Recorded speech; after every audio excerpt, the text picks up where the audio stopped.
welcome to the President of the Russian Federation, Vladimir Putin, and welcome to all of you to this, the final session of the Valdai Discussion Club this year, and it's on the theme of, as we see here, new rules or no rules in the global order. And as well as President Putin, we have on the panel Dominique de Villepin, the former Prime Minister of France and former Foreign Minister of France, who made such an enormous global impact in 2003 with his public opposition to the war in Iraq and the invasion of Iraq. And we have Wolfgang Schüssel, the former Chancellor and Foreign Minister of Austria. And finally, we have Andrei Bystritsky, who is the chairman of the board of the Valdai Club Foundation. And I am Seamus Milne.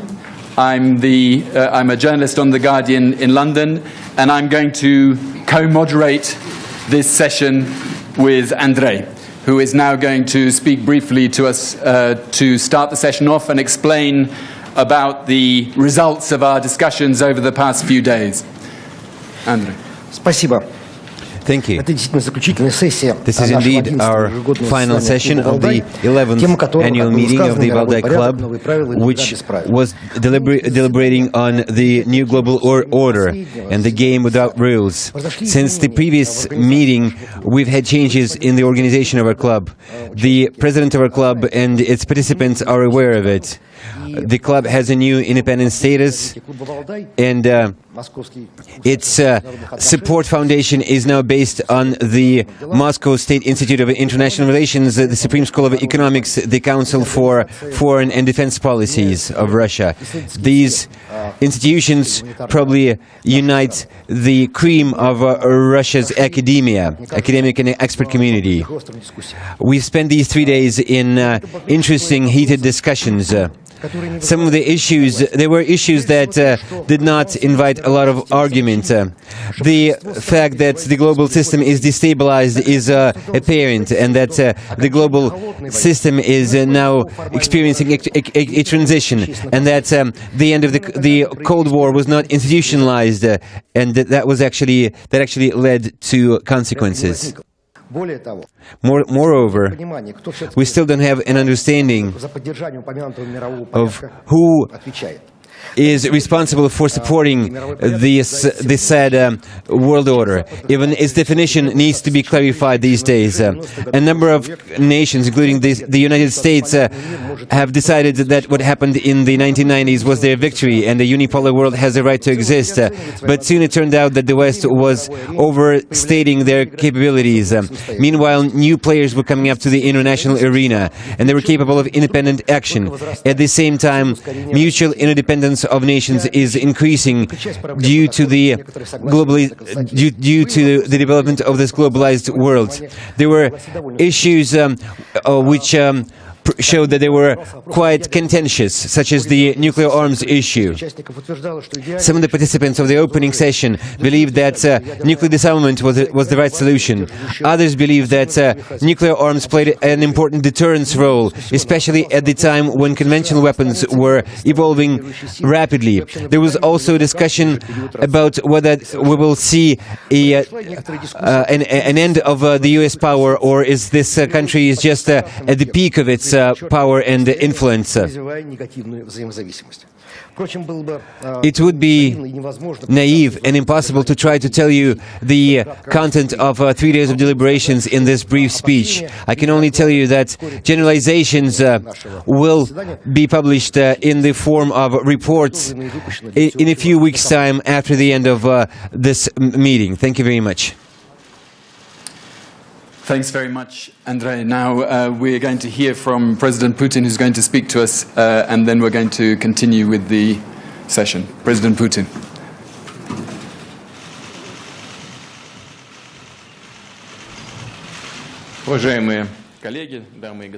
Dear colleagues, ladies and gentlemen, dear friends, I'm happy to greet you here at the 11th conference of the Valdai Discussion Club.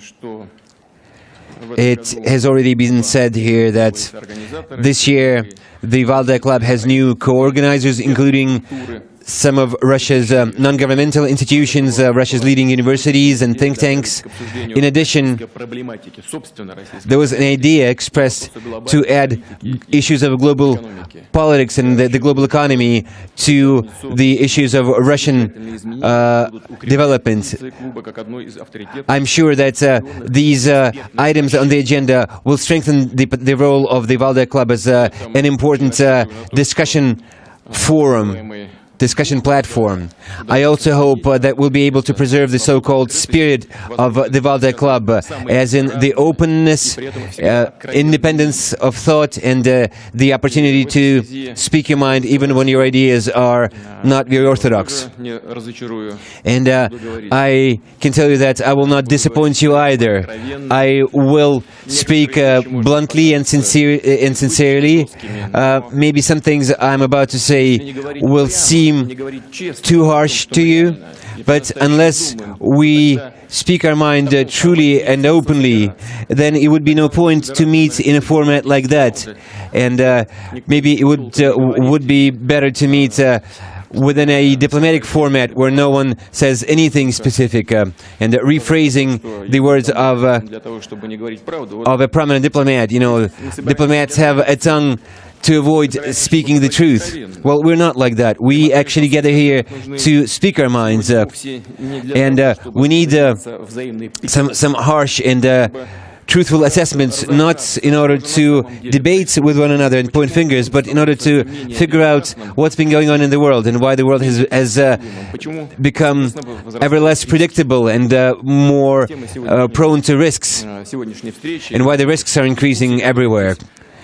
The issues of this year's discussion have already been enumerated, and the overall theme of this year's meeting of the club is the new game rules, or a game without rules. This basically outlines a choice that all of us will have to do. The point that today's world is rapidly changing is nothing new. We all know it, and of course this has been already voiced so many times.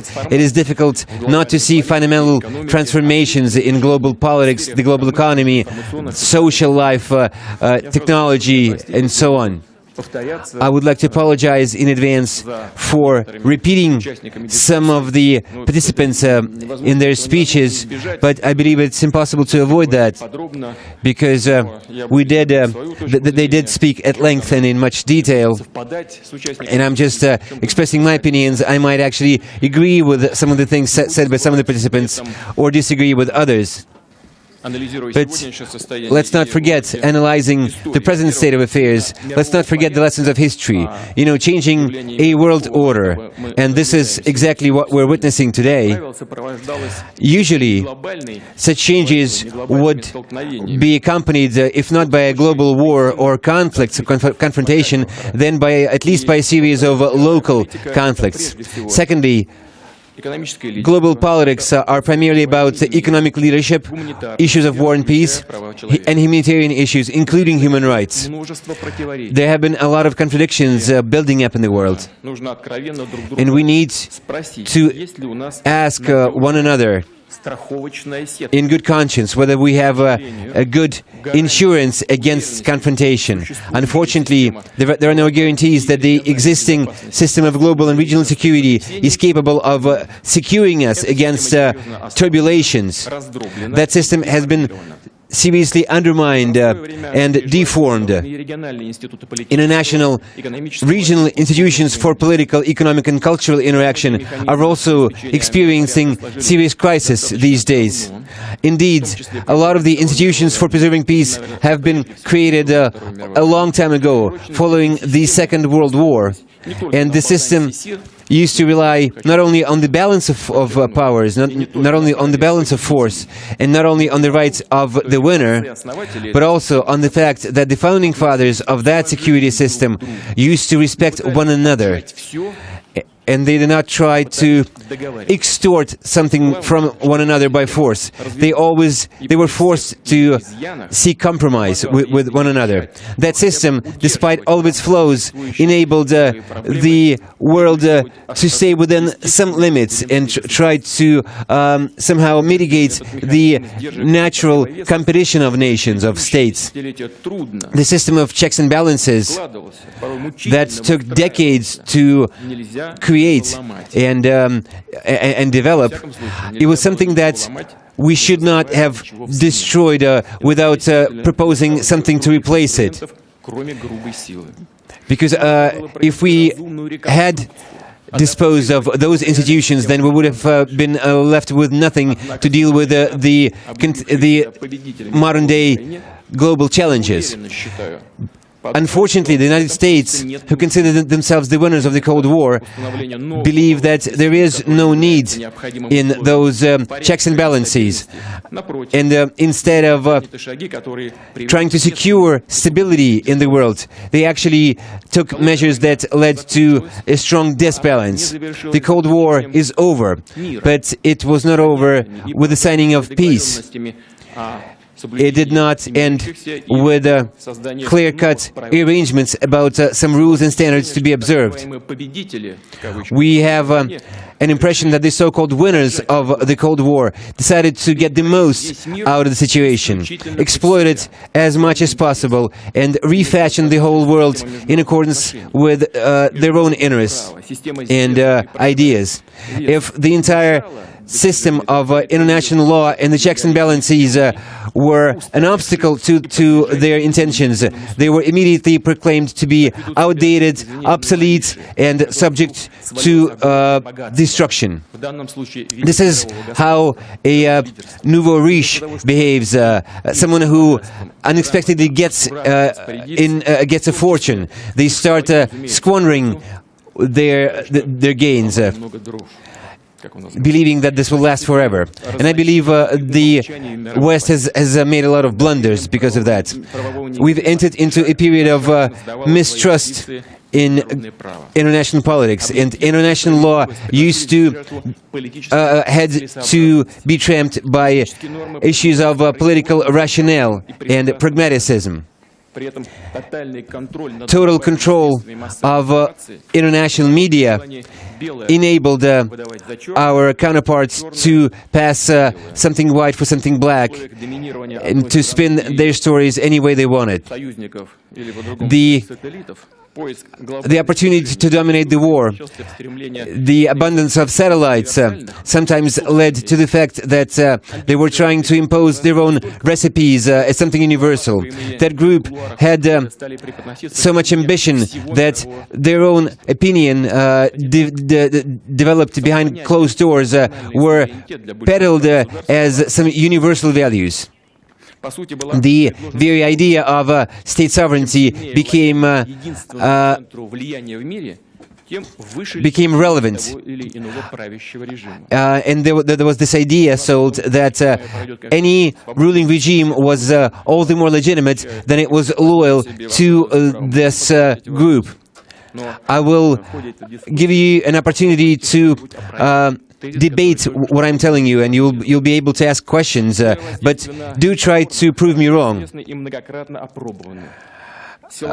Ways of influencing those defiant are well known and have been tried and tested so many times. There is media pressure, there is interference in the domestic affairs, and there are attempts at attributing legitimacy to attempts to meddle in the interior affairs. In recent years, we've had evidence that certain national leaders had been blackmailed. The Big Brother has been spending billions of dollars on espionage and surveillance all around the world, including spying on their closest allies.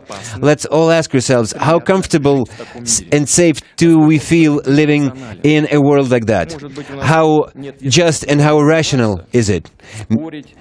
Would you say we have no reasons to be concerned and ask these uncomfortable questions? Maybe the United States is exclusive in pursuing its leadership, and maybe that is a good thing. Maybe them interfering in everyone's relations all over the world is something that brings us peace, stability, prosperity, and democracy, and maybe we all should simply, let them do it to us. I dare say this is not true.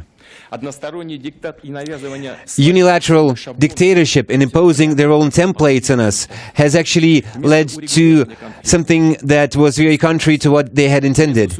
Instead of resolving conflicts, we see escalation. Instead of stability, we see increasing chaos. Instead of democracy, we see them supporting some very murky activists, from open Nazis to very dangerous Islamic fundamentalists, because those forces are used initially as instruments, but then they just go out of control, and they're so-called masterminds that get burned on that. I can't help wonder how time and again they continue to repeat their own mistakes. They used to sponsor Islamic extremist movements to fight the Soviet Union. They were tried and tested in Afghanistan and later gave rise to Taliban and Al-Qaeda. The West used to turn a blind eye, or I would actually say even support financially and in media terms to support those terrorists and their invasion in Russia from Central Asian countries. It was only after terrible terrorist attacks in the territory of the United States itself that the West actually came to realize the imminent danger of global terrorism. And I remind you, Russia was the first to support the American nation and lend them a helping hand after the terrorist attack of September 11th, 2001. We have always seen terrorism as a number one global challenge. One that you cannot block out by using double standards, one that you cannot afford to ignore. We saw our counterparts ostensibly agree with us, but in a while everything just went back to normal, in their opinion. They interfered in Iraq and in Libya, and actually Iraq is now on the brink of disintegration thanks to their action. Iraq is now a playground for terrorists, and it's only thanks to the wisdom of the Egyptian government that helped deliver Egypt from a same fate. In Syria, the United States started to supply terrorists with weapons and hardware and facilitating an inflow of volunteers into their ranks. Tell me, where do those terrorists get their money, their hardware, their military experts? How did it happen that this Islamic State, the ISIS, has become a strong battle group, essentially? As for financial aid for terrorists, nowadays it's not only revenues from drug trafficking, which, by the way, increased manifold during the US-led military presence in Afghanistan. But we also see terrorist activities nowadays funded by illegal oil trade and oil trafficking. They deliver oil themselves, they transport it illegally, and they sell it illicitly at illegal prices. But if there are sellers, then there are buyers. Someone has been buying that oil, not caring that by virtue of that, they effectively finance terrorists who can one day come to their own countries and start taking lives there. And where do those Islamic terrorists get their new recruits? In Iraq. After the deposition of Saddam Hussein, state institutions were effectively destroyed, including their armed forces. We were actually warning the West back then, saying, look, you are driving all those people, all those males, into unemployment. What are they supposed to do now? How are they going to support themselves and their families? These people used to be the leadership of a relatively large and strong country. What are you leaving them for? Now, what we have seen is tens of thousands of former Iraqi army servicemen and Ba'athist party members have become rank and file of the Islamic State, and they are military professionals. Russia has warned numerous times how dangerous it is to interfere in the domestic affairs of sovereign states and to aid terrorists. We insisted that organizations fighting against the central government in Syria would be included to the list of terrorist organizations, primarily ISIS. But what have we seen? Our calls were not healed. It seems to us that our Western counterparts keep fighting the vices and the menaces that they brew themselves, that they breed themselves. Dear colleagues, the period of a unipolar world has demonstrated to us vividly that building up a single power center does not make global processes in the world more manageable. On the contrary, this architecture has proved itself highly unstable and incapable of resolving issues such as regional conflicts, terrorism, religious fanaticism, neo-Nazism and chauvinism. At the same time, this architecture has provided plenty of opportunities for public opinion manipulation and trampling on the will of minorities or weaker states by stronger states. A unipolar world is basically an apology of a dictatorship and of hegemony of some states over others. And actually, the unipolar world has proved unaffordable and unmanageable for the self-appointed hegemon themselves. And hence we see these attempts at restoring a bipolar world nowadays as a comfortable vehicle, as a comfortable architecture for preserving American leadership. And it doesn't mean who will play the role as the new empire of evil these days, occupy the spot once taken by the Soviet Union, whether it's going to be Iran, China or Russia.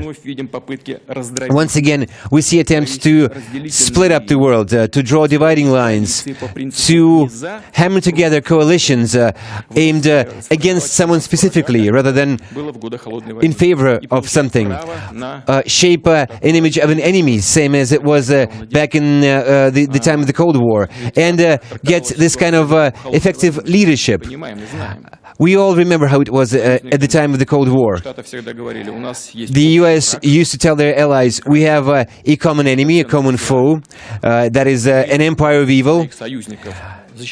We are protecting you, we protect our allies, and that gives us the right to give you orders and to force you to sacrifice your political and economic interests, to incur costs for collective defense that we will be in charge of. Nowadays, in a new world we're living in, we are seeing attempts at pursue similar ways of running the world in order to score political and economic points. Such attempts are not only increasingly detached from reality, they're also in conflict with the global diversity, and they will inevitably call for reciprocal action, and hence they will have an adverse effect.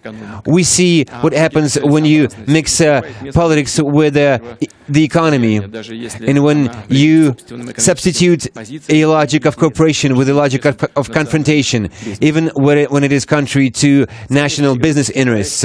Joint economic projects, mutual investments bring countries together, and that's an objective fact. They help us mitigate the existing intergovernmental problems and issues. But nowadays, the global business community is experiencing unprecedented pressure from Western governments. What kind of pragmatism can we talk about when they have this motto, the free world is in danger, democracy is in danger, we need to mobilize to repel the threat? Well, that is mobilization policy as they come. The sanctions are undermining WTO rules, the principles of property. They undermine the model of globalization based on the free market and competition. That is a model that Western countries are the main beneficiaries of. Now they risk losing confidence as the leaders of globalization. My question is, why would they do that? The prosperity of the United States depends greatly upon its investors, those who hold America's state securities and the dollar. We see that confidence being strongly undermined. The Cyprus precedent and the politically motivated sanctions have only increased tendencies for economic and monetary sovereignization, for independence. It is apparent that countries and regions would like to secure themselves against external pressure. We see ever more nations trying to quit their dependence on the dollar by establishing some new reserve currencies and settlement and payment systems. I think our American counterparts are essentially sowing a branch they're sitting on. You cannot mix politics and the economy, but this is what they're doing. I've always believed that politically motivated sanctions would be a mistake that will cost everyone dearly. We understand whose pressure was there to push through these measures, these decisions. But I would like to stress that Russia is not going to act as someone who's been offended. We're not going to ask someone about anything. We are self-sustainable, and we will be working in the current economic situation. We'll be more proactive in our reforms, and this external pressure will only consolidate us, as it has happened so many times in the past. It will keep us from growing complacent, and it will make us focus on the key directions for development. Of course, those sanctions are hampering us. They seek to urge us to isolate ourselves in terms of politics, economics, culture, but the world has changed drastically. And we are not going to close ourselves, to shut ourselves off. We are not going to go for some kind of isolated development. We will always be in favor of developing our political and economic relations, and we count on the attitude of the leading business communities of the world. It has been said numerously during the deliberations here that Russia is turning its back on its Western partners, on Europe, and looking for new strategic partners in Asia. I can tell you that is not so. Russia's active policies in the Asia-Pacific did not start yesterday because of the sanctions. It dates back several years. And like with so many other countries, including Western countries, our rationale in promoting our Asian cooperation was merely the fact that Asia, that Southeast Asia especially, was gaining an ever-increasing role in global politics and especially the global economy. Like I said, everyone does it, and we will do that too, especially considering the fact that Russia has a vast share of its territory located in Asia. So why would not we use that opportunity? That would not be reasonable. Joint integration projects and the economic cooperation provide Russia a serious incentive for its own domestic economic development. Present-day global trends show us that dependence upon a single global power will decrease in the years to come. And actually, even American and Western experts acknowledge that. And we might see in the global politics the same trends that we see in the global economy, and that is intense competition in certain niche, rapidly and fast-changing leaders in certain areas. areas. That's all possible. Of course, humanitarian factors will play an increased role, including education, research, culture, and so on. And of course, that will influence international relations, because soft power will depend more from the real achievements in terms of human capital, rather on propaganda proficiency. At the same time, a polycentric world that we see emerging will not strengthen stability as such. Rather, on the contrary, a global equilibrium becomes a rather difficult task, a rather difficult equation. So what are we looking at if we choose to live without rules, no matter how uncomfortable and stringent those rules are? And now such a scenario cannot be ruled out either, considering the tension in the world nowadays. Some trends enable us to give a forecast, and that is not very optimistic unless we manage to create a clear system of mutual responsibilities and arrangements. Then we will see trends for global anarchy increasing.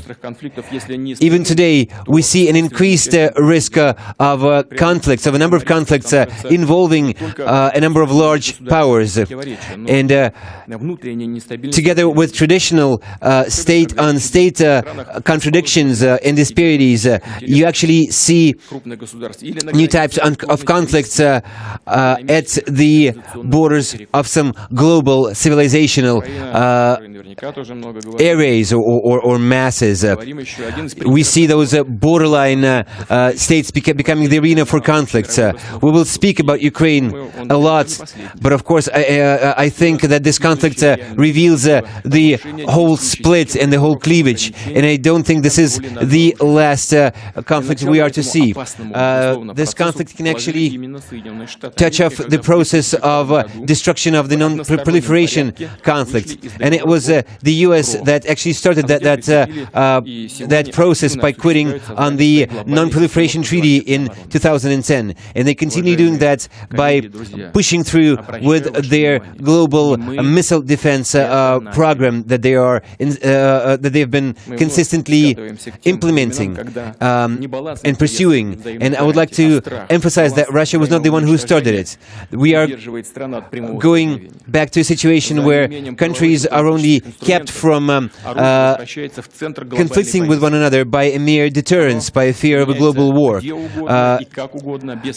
We see weapons being used extensively anywhere and everywhere without any mandates from the UN Security Council. And once the UN Security Council refuses to validate such action, it gets proclaimed an outdated institution. And many nations in the world see their own solution for securing themselves in developing their own nuclear arms, which is very dangerous. We insist that negotiation must continue. We are not just in favor of a negotiation. We insist on negotiation to continue the reduction of our nuclear arsenals. The less nuclear warheads we have worldwide, the better. We are ready to some very substantive, serious discussion on reducing our nuclear arsenals. But we do expect it to be a serious discussion with no double standards used. What am I talking about? Nowadays, a lot of high-precision arms are actually close to weapons of mass destruction. And if we give up nuclear potentials, countries that lead in producing high-precision weapons system will get a clear competitive edge. A strategic parity will be upset, and that will prove a threat to global security. There will be this threat of a global preemptive strike. So the risks are increasing instead of decreasing. We also see a greater risk of conflicts erupting based on religion, ethnicity, and ideology. Such conflicts form around themselves an environment of lawlessness, where terrorists feel at home, and just trivial criminals, drug traffickers, and human traffickers feel at home in such an environment.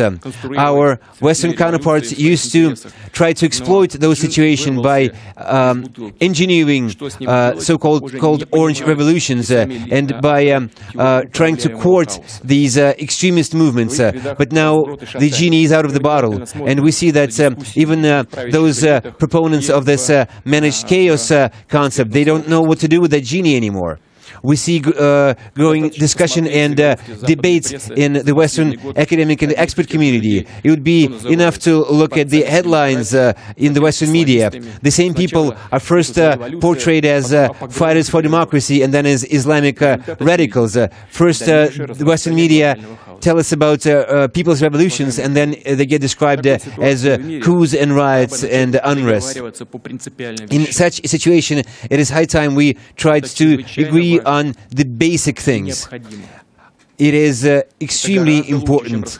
It is much better than isolating ourselves from each other, especially considering the fact that we're faced with common challenges and issues. We are in the same boat. The best solution would be cooperation among nations, a joint search for solutions, and a joint risk management. Unfortunately, some of our counterparts only remember of this necessity when it responds to their interests, when it's in line with their interests.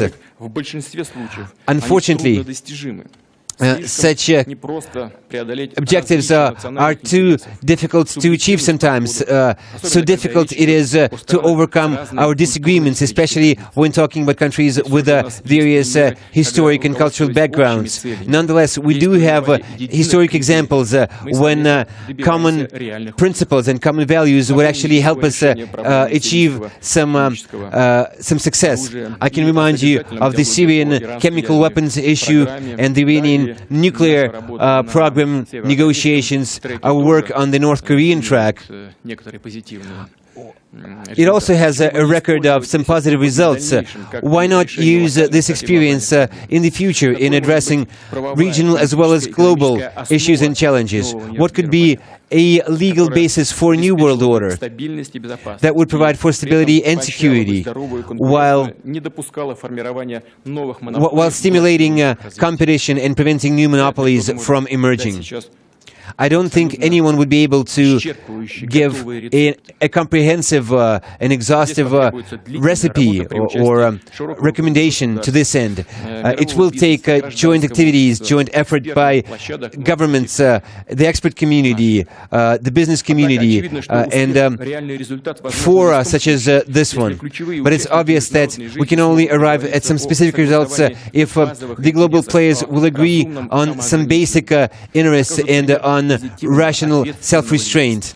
If they show an experience of responsible leadership, we need to set the boundaries for unilateral action and define the necessity for multilateral mechanism. We need to resolve the dilemma between international action to support human rights and humanitarian issues and the principle of state sovereignty and non-interference in the domestic affairs. Very often, such trends actually lead to foreign meddling in some very complicated processes and provoke the world's leading players. Issues of sovereignty become highly important for preserving global stability.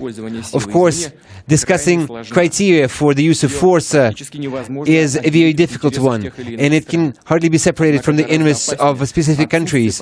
But it would be even more dangerous to have no arrangements and no rules in place. It would be more dangerous to have a situation where meddling in someone's international affairs would be seen as truly necessary and indispensable. We need to have a rule-based international system based on principles such as truth and respect for your partners and their interests. And that should integration vehicles have a similar right to self-development. They need to be complementary rather than conflicting among one another. A destructive line that used to be contradictional, that they used to be conflicting, would actually lead those institutions to risk complete destruction. I would like to remind you of the events of last year.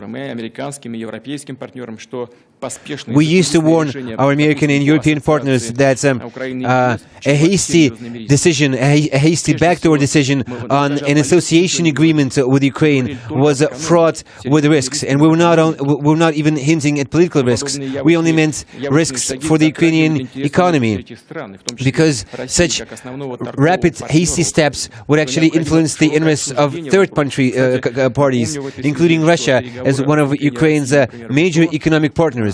I would like to remind you that it took Russia 19 years to negotiate its accession to the WTO. That was hard work, but eventually we did manage to arrive at a certain consensus. Why is that not being reflected on these days? Because while pursuing an association agreement with Ukraine, our Western partners would be effectively entering the Russian market with their goods and services through a backdoor, without even giving Russia an early warning of that. We tried to express our opinions in our dealings with Europe over Ukraine for a long time, while being polite about it. But we were told this was none of our business, and that was that. All the discussion we got instead of a civilized dialogue, no matter how complicated it would have been.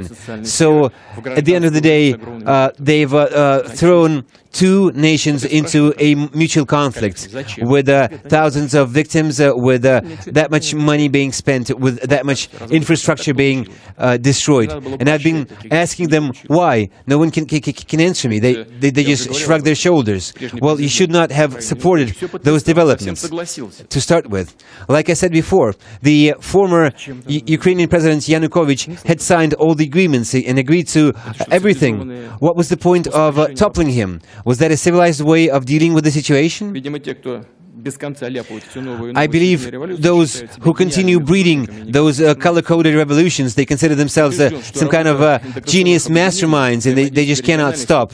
I'm convinced that the interactions among regional structures must be based on mutual trust and respect, and the creation of the Eurasian Economic Union, economic community is a brilliant example of that. Our partners have been warning us in advance and updating us on their changes to their own economic regulation, which are fully in line with the World Trade Organization rules. And they are also similar to the processes of the European Union. We have been applying for joint activities with the EU repeatedly, but we were turned down time and again. What was wrong with that? I heard many times from our European partners about the necessity to form a single economic and cultural space from the Atlantic to the Pacific. Dear colleagues, Russia has made its choice. Our priorities are in favor of further improving democratic institutions and developing our economy. Considering the global trends of today, we want to consolidate our society based on traditional values and patriotism. We have a peaceful, integrational agenda. We work actively with our counterparts within the Shanghai Cooperation Organization, the BRICS, the Eurasian Economic Union, and others. Our policy pursues unification rather than breakdowns. It is also baseless to argue that Russia is trying to restore some kind of an empire and trying to destroy the sovereignty of its neighboring states. Russia does not demand some kind of an exclusive role in the world. I would like to emphasize that we do respect the interests of others, but we would like our interests and our opinions to be respected likewise. It is obvious that the world has now entered into a period of a deep and profound transformation, and we all need to be cautious and very deliberate in order to avoid some some hasty and dangerous steps. Some of the players in the global relations have forgotten those rules in the years following the end of the Cold War. We need to go back to that. Otherwise, some of their ideas might prove serious delusion, and the current trend might prove to be the beginning of destruction of the global world order. We're talking about some serious hard work, but we once managed to develop rules of conduct following the Second World War. We managed to agree in the 1970s in Helsinki over the Helsinki process. So it is our task to come to terms in this new stage of development. Thank you very much.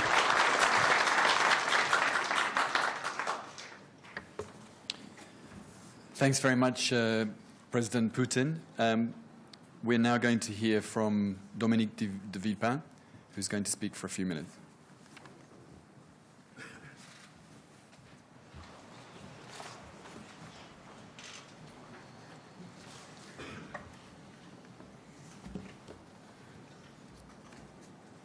Mr. President, Mr. Chancellor, dear friends, first allow me to pay tribute to our friend Christophe de Margerie, a man who during all his career has been committed to stronger and friendly French-Russian relationship.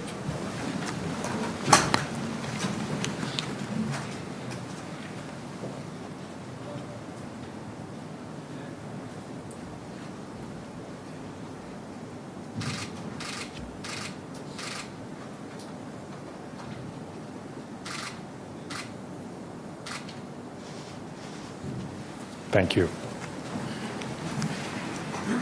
New rules or no rules? Our world is becoming a broken world because the rules are broken.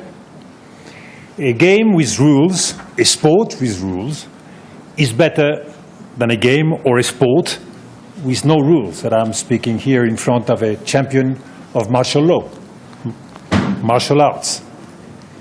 Because in this world,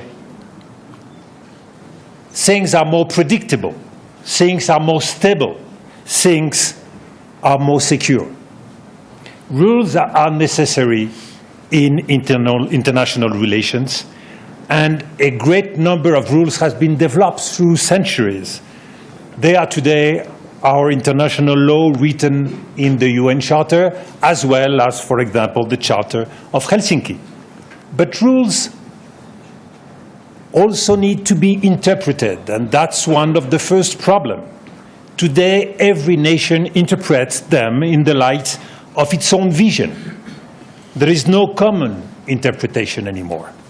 That's what happened in Kosovo with the Western intervention based on self-determination. It happened in Libya in the name of the responsibility to protect, which has been used for regime change.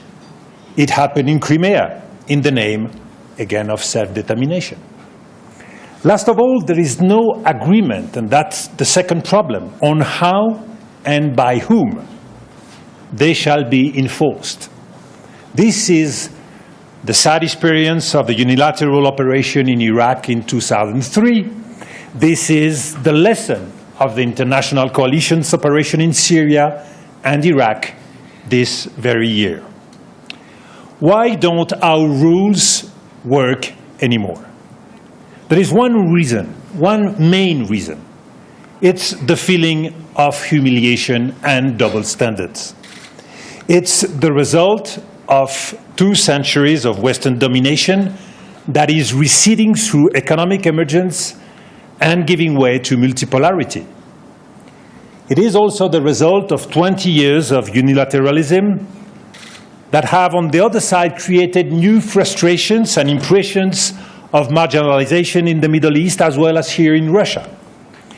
This feeling of humiliation, finally, is the result of the fragility of nation-states in globalization.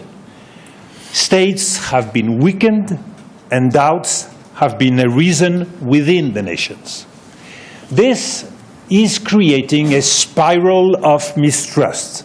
And soon the spiral of mistrust turns into a spiral of force and violence. In this context, many believe that force can be a shortcut to solve problems, but it is not. It only weakens the common rules a bit more until the breaking point. What are the risks today? We are facing three immediate and major challenges that all are transnational challenges. They are all becoming global challenges. First, there is the spreading of barbaric terrorism in the Middle East. Terrorism grows through the frustrations and fears of the people of the Middle East, especially Sunnis and Shias, forcing each other towards radicalization. But terrorism grows also on the afterthought of nation-states. Each state in the region has its own agenda, their own priorities, whether it's Iran, whether it's Saudi Arabia, or monarchies of the Gulf, or Ankara. And last of all, terrorists grow when they are fought by force, by military force only, because it creates even more frustrations. Let me say it bluntly, this war cannot be won by military force alone, as we have seen through the years in Afghanistan, in Iraq, in Libya. The second challenge is the situation here in Europe with Ukraine, a divided and a weak state. With the problem of Crimea and the situation in Donbass, we have entered in the cycle of mistrust and sanctions. No one is able today to imagine a way out, even if the ceasefire signed in September seems to be easing up the situation. Nobody has interest in seeing Ukraine becoming a new frozen conflict. The third challenge is Iran, with the non-proliferation question. An agreement must be found before the 24th of November, but the conditions still do not seem to be met because mistrust has piled up high on the negotiation table. We could go on with so many other important challenges that are of concern to our world, like Ebola or displaced population. There is only one way out of this accumulation of crises. It is the respect of one another and the respect of international law, taking into account the interest of all sides. The consideration for the equal dignity of all people, of all nation states, is the mother of all rules. I say this as a Gaullist, for whom the dignity of nations, their memory, their identity, is the key of mankind's history.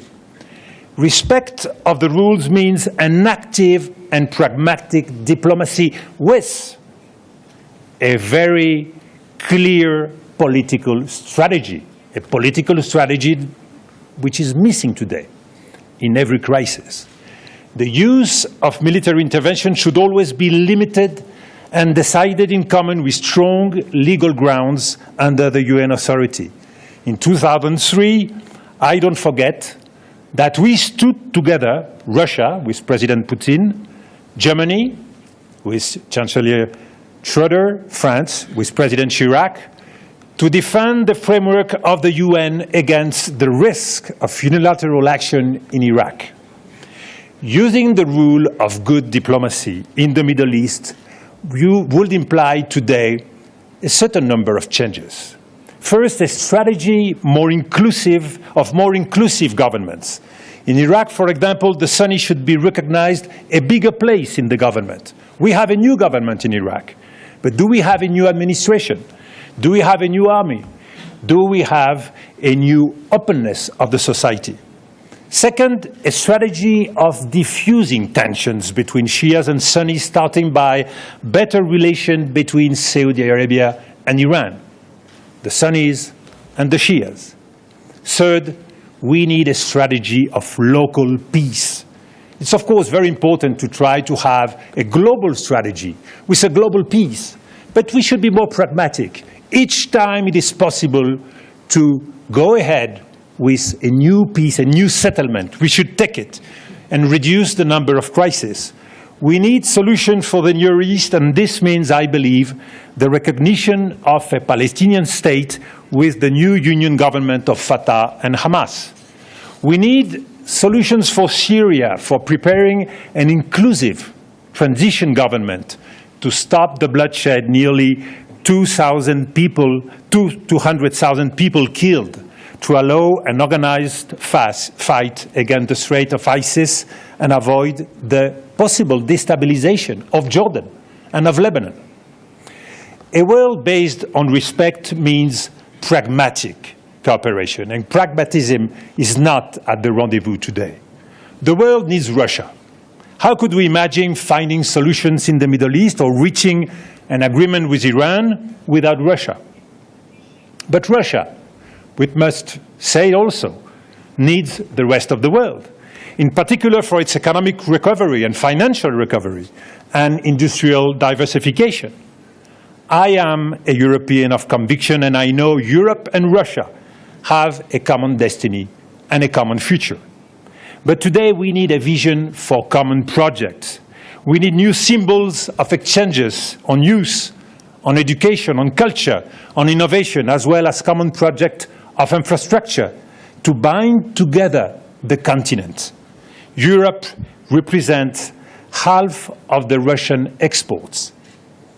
We need also leadership, more leadership, strong leadership, voices to plead for dialogue and exchange. It will be good to create a high-level meeting of personalities from civil societies, artists, intellectuals, former leaders, businessmen, who will try to voice such a vision for the common future. It's not by cutting the G8, not by cutting all the possibilities of dialogue that we will find solutions. We know that, on the contrary, trying to cut the dialogue makes each country with tougher position, reinforce the nationalism in each of our countries. So it is not the solution. As a precondition, I believe, because that's behind also many of the problems of today in Europe, we need a new architecture of security for Europe, and it has to be reformed thoroughly. Working on new projects adapted to the realities of today's world is a necessity if we want to be more efficient and more credible together. But before all, maybe respect means dialogue on a basis of equality. Dialogue is precious. In the case of Iran, and I was in this country a couple of days ago, an intermediary agreement has been reached in July. Nothing would be worse than the ending of negotiation without any agreements. This will create more tensions in the region, more radicalization in Iran. So, if a final agreement is impossible, a new intermediary agreement should at least be reached, counting on the dynamic of dialogue and cooperation. Dialogue is always possible. In the case of Ukraine, it is possible, it is necessary, but only if we invent new tools, if we can escape short-sighted tactics for long-term policies. We are facing a domestic problem that has become a regional question and has become more and more a global issue. I'm convinced, because I've just said we need new tools, we should create a contact group with Ukraine, Russia, Germany, Great Britain, France, and the United States in order to have the political leverage, the financial capacity, and the diplomatic momentum to tackle the various dimensions of the crisis. The group of Minsk have done a good job, but it has a limited capacity. It has allowed a ceasefire, but we need a new tool to bring real solutions and take responsibilities for the future of Ukraine. 3 dimensions should be worked on: security issue, economic and financial issue, and constitutional issue, if we want to really have a long-term solution. Within the EU, France, Germany, Poland, the countries of the Weimar Triangle, have a particular responsibility. Diplomacy through the traditional channels, as seen on some specific moment on the agreement of the 21st February or during the Normandy celebration, progress has been made, but it's not enough. We cannot be satisfied with usual diplomacy that goes on from time to time. We need a capacity of working on an everyday basis. We need a permanent group, stronger even than the OSCE. Ukraine is a state weakened by corruption and by ill governance, and nothing has changed. We need initiative to break this spiral. The elections of next Sunday in Ukraine need to give a clear outcome for a better governance of the country and a strengthening of the administration. This is in the interest of all countries and the world community. Dear friends, let me say it clearly. A world of humiliation like the one we live in is a lose-lose game. In each of the world's crises, there will be no winner.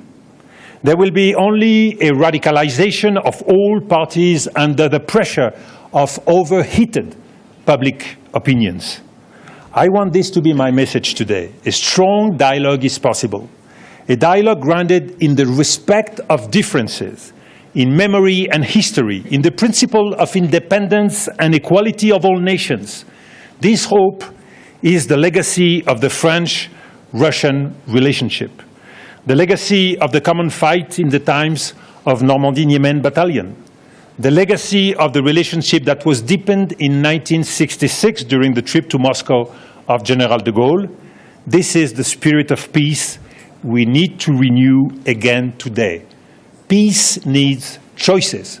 Peace needs more risk than we are taking today. In international relations, anything is possible. And we know that from experience. France and Germany have been in conflict for centuries. But with strong leadership, with will, with vision, with the support of the people, it has been possible to overcome the conflict through a deep and long-lasting reconciliation. Thank you.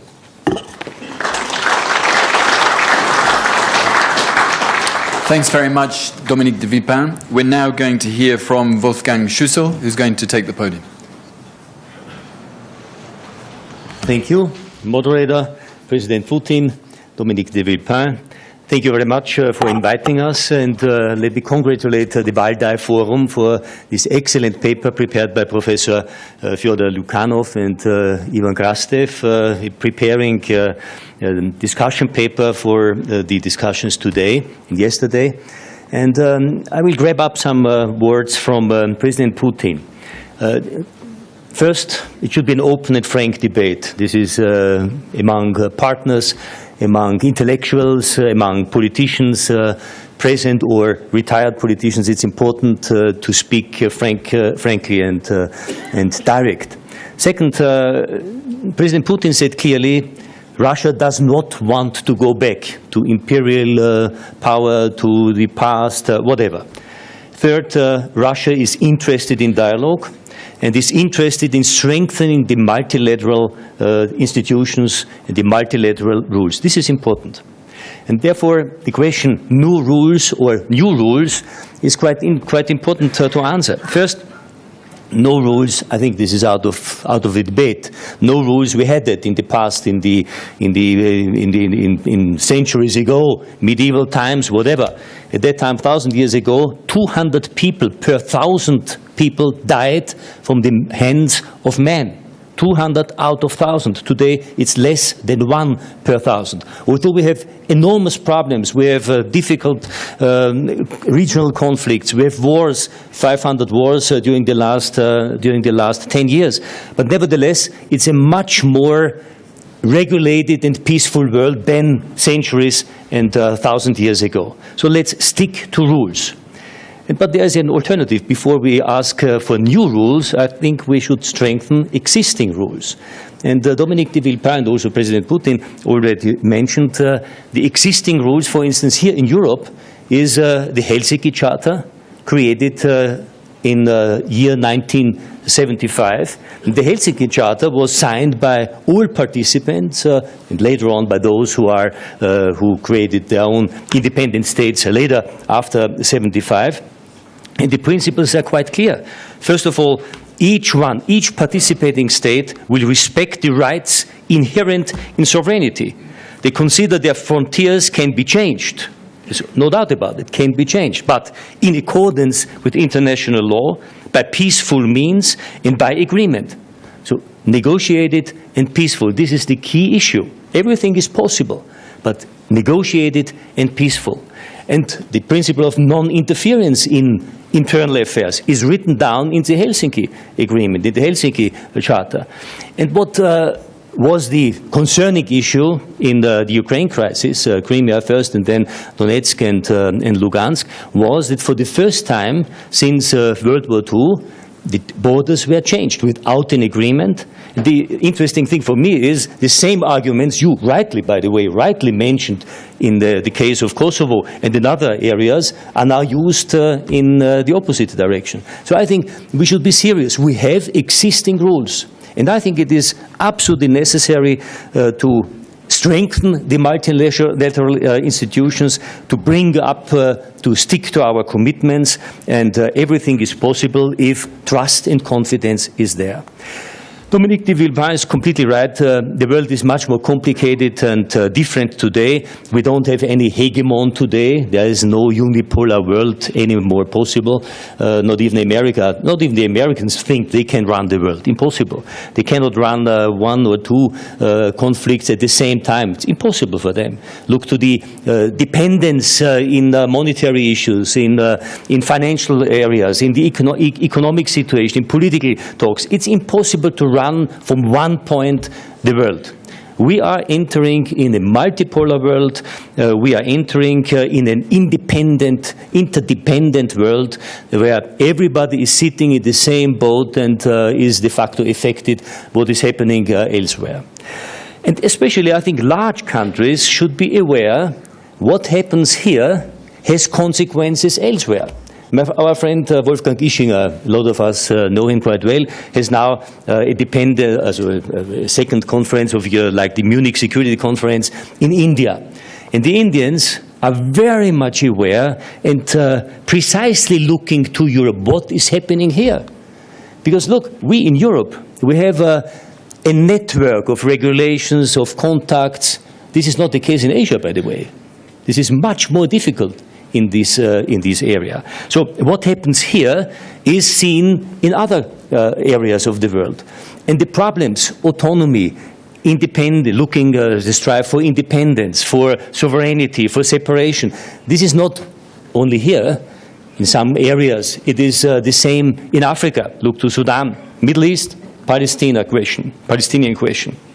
Look to the Kurdish question in the Middle East. Look to Asia, China, Tibet, Hong Kong now, Xinjiang. Look to questions of the Caucasus, the Balkans, even at the core of Europe, Scotland, Flanders, Basques, Catalonia, South Tyrol, etc. So this is a burning issue elsewhere, and I think it is important to create something how to solve these problems, how to come up with interesting solutions, because the tools are here.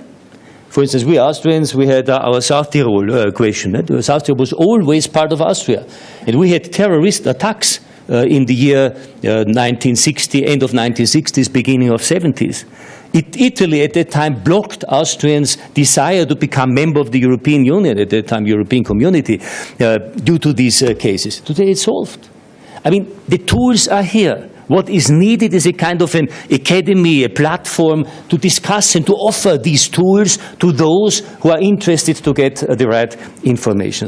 And I think this is something we should do together. I said it, the world is much more complicated than today. I don't have a prepared speech, so therefore let me just add a few thoughts to the following debate. The question is, what can Europe and Russia should do together? Russia and Europe, we are the most, and the EU are the most powerful entities on the European continent. That's for sure. So we have a special responsibility for the sake of peace, stability and prosperity. We have to cooperate and we have to work together and share responsibilities.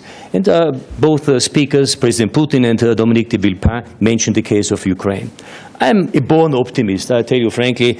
A pessimist has a harder life and de facto not really a good life. An optimist has always the hope that something can be better.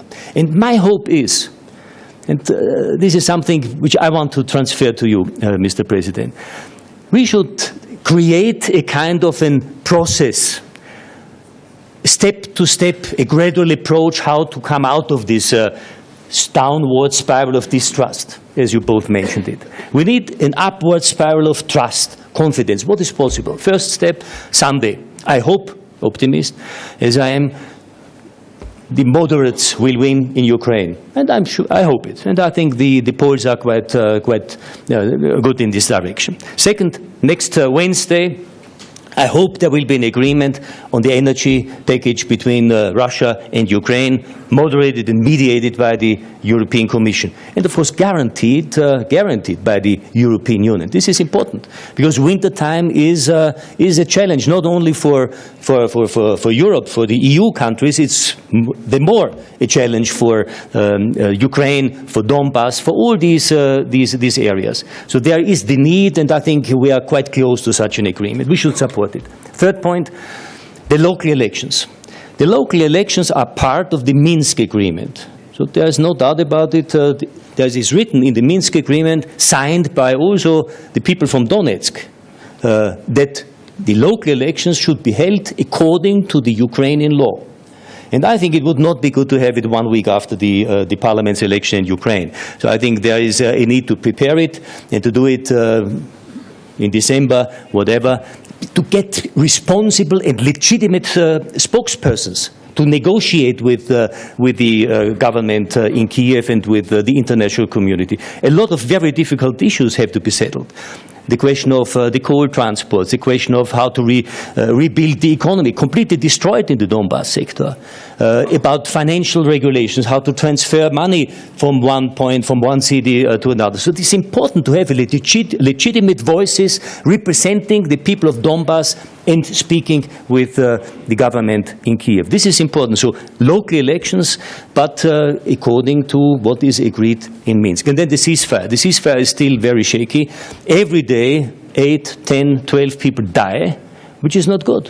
And I think we should really use our utmost influence, and you can do it, and the European Union can do it, to stop this fighting and to help to create a better understanding, to negotiate. There is no solution possible with military means, from no sides. No one can win.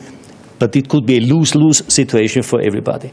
And then, of course, border control, monitoring, all these things via OSCE is necessary, creating a kind of an incremental process leading to a better understanding. And I think then, of course, the sanctions should also put on the table. Sanctions are always a sign of weakness. If diplomacy and political means are not successful, then you have either sanctions, economic sanctions, or even worse, military actions. So it's better to have economic sanctions and military actions between us. So I think it is important to get rid of these things, but this is necessary to create beforehand a kind of a better understanding, better confidence. Christopher Clark, who was this famous book, The Sleepwalkers, 100 years ago, nobody wanted the war. Nobody was prepared. Even a few days before the war started, most people said, look, situation is calmer than ever. Nobody wanted it, but one spark, a few sparks, and the hell of a fire could break out. So therefore, I think the situation today is also difficult. It's not so easy. I do not underestimate the inherent problems. So we should really concentrate our efforts not to create more problems, but to solve them. And Christopher Clark said clearly, EU, Europe and Russia still has a very good functioning network in economy, in culture, in political talks. Maybe not always easy, but the network is here, the OSCE, etc.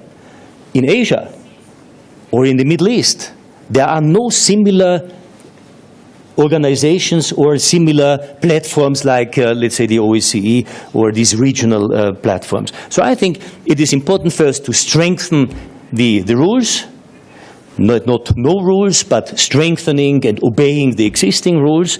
And there is also the need for to have new rules for new additional, new emerging challenges. Look, we have a situation which is new for us. Non-state actors fighting against and undermining states. This is a completely new situation. What are our tools for that? Then terrorists. Okay, they were always terrorists, but this type of terrorists is new. Then cyber threats. Then global challenges like in health, pandemics, or environment. Take the climate issue, or in economic situation, take the financial situation, the financial crisis 2008 and following years. So there is a need for new rules according to the new challenges. This is my question to you, Mr. President. Wouldn't you think that today, next year we have 40 years, the celebration of 40 years, 200 years of Vienna Congress, 1815, leading to 50 years of peace in Europe. We have 40 years Helsinki. Wouldn't it be good to create a kind of a Helsinki 2 dealing with these new challenges? Maybe in Vienna. It's just a question. Thank you very much for the attention.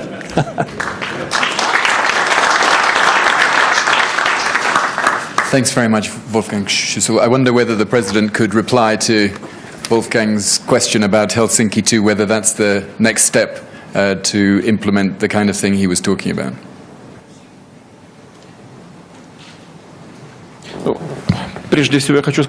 First of all, I'd like to say that I generally agree with what Wolfgang has just said and with what Dominic said. I fully side with them on everything. But I would like to clarify a few things. Dominic has described the Ukrainian crisis as the reason for the deterioration of international relations that we're seeing. But the crisis in Ukraine, while it has contributed to that trend, it was not the initial reason. It was itself a result of this disbalance in international relations and in the global architecture. As for the reasons of that, our colleagues have spoken about that at length, but I do see this disbalance of international relations as the prime reason for these developments. We will talk about elections or energy supplies to Ukraine and to Europe, if you wish. We will discuss all that later on. But first I would like to react to Wolfgang's words that he's an optimist. Some people are also pessimists. I've already told you this old joke. It's a bit harsh, but I still want to tell you. There is this joke about a pessimist and an optimist. A pessimist drinks some cognac and says, it smells like a cockroach. And an optimist catches a cockroach, sniffs it and says, smells like brandy. I would prefer to be a pessimist drinking brandy than an optimist smelling cockroaches. Even though, of course, optimists usually have a better time in life. But our overall purpose is not to go hard on alcohol and to have a decent lifestyle. But to that end, we need to jointly address crisis and challenges and establish mechanisms for jointly responding to for interaction to jointly respond to global issues. Thank you. Thanks very much. We're going to open it up to questions from the audience, but if I might take the opportunity of asking the first question to President Putin. We've had this discussion about optimism and pessimism, and the President set out his preference for a system of global rules and a new era of global governance. Now, it's an attractive prospect, but in the light of recent events, it doesn't look a very plausible one, certainly in the short term. We've all talked about the breakdown of the global order, and President Putin has talked about the threat of multiplying conflicts if that continues. The two questions in one which I'd like to ask is, first of all, whether you consider, President Putin, Russia's own actions in Ukraine and Crimea over the past few months to be a response to that breakdown of rules and a sort of example of a no-rules order. And the second part of the question is really whether what's taken place, this global breakdown of rule system, does that signal, from Russia's point of view, a shift in Russia's global position?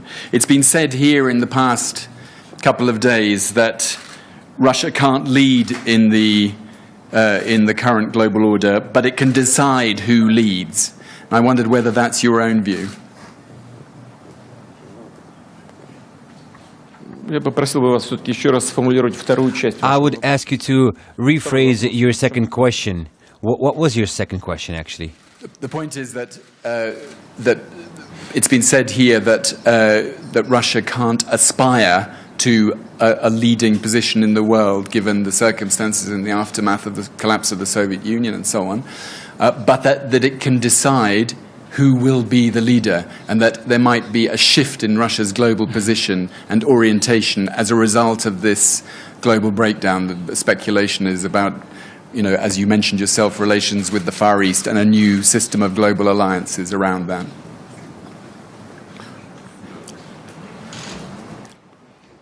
Россия своей ориентации не меняла.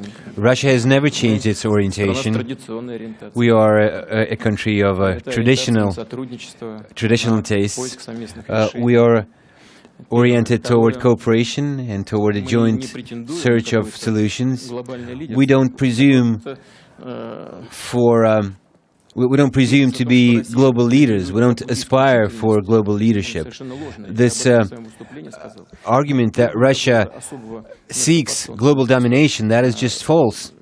We don't, like I said, we not demand a special role for us. We just believe that all international players should respect each other's interests. We are ready to respect our counterparts' interests, but we would like to see similar interests for our opinions, for our attitude.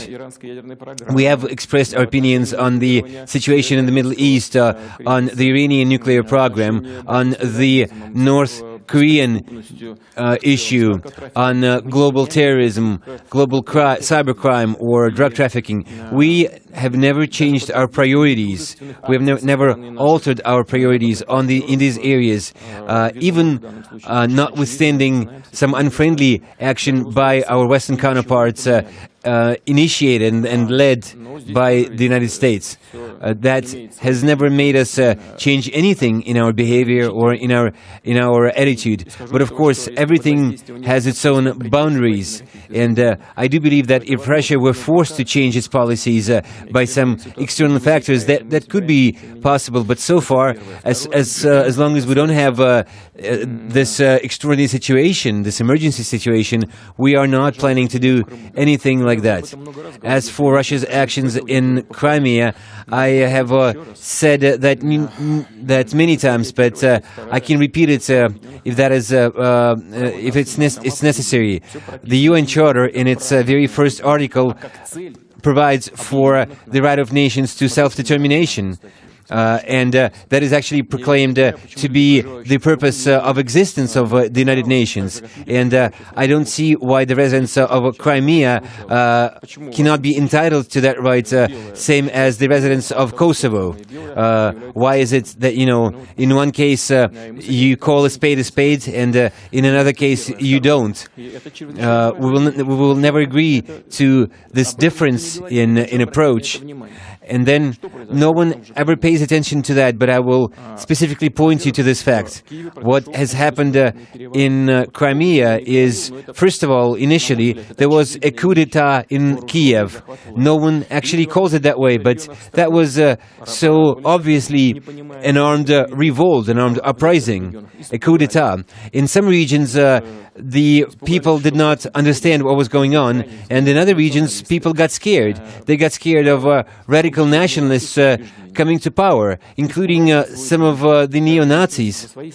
They were afraid for their future, for their families, and they started reacting accordingly. In Crimea, people carried out a referendum. I would like to point you to the fact that in Crimea,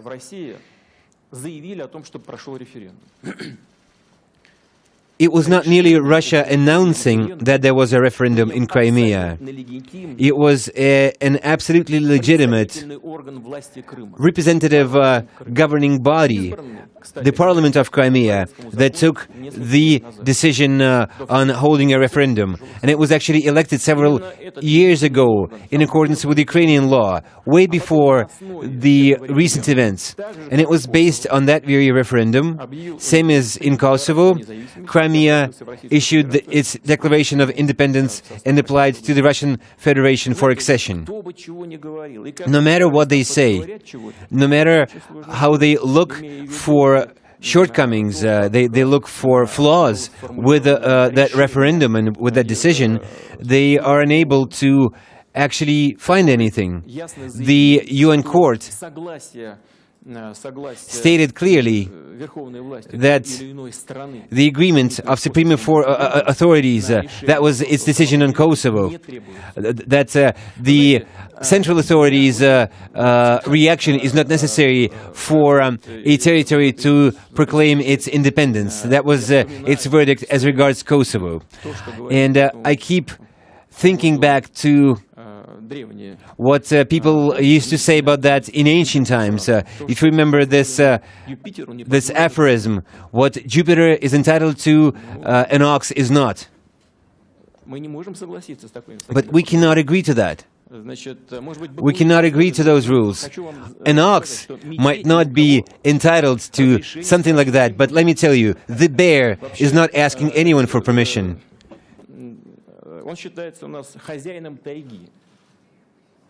The bear is considered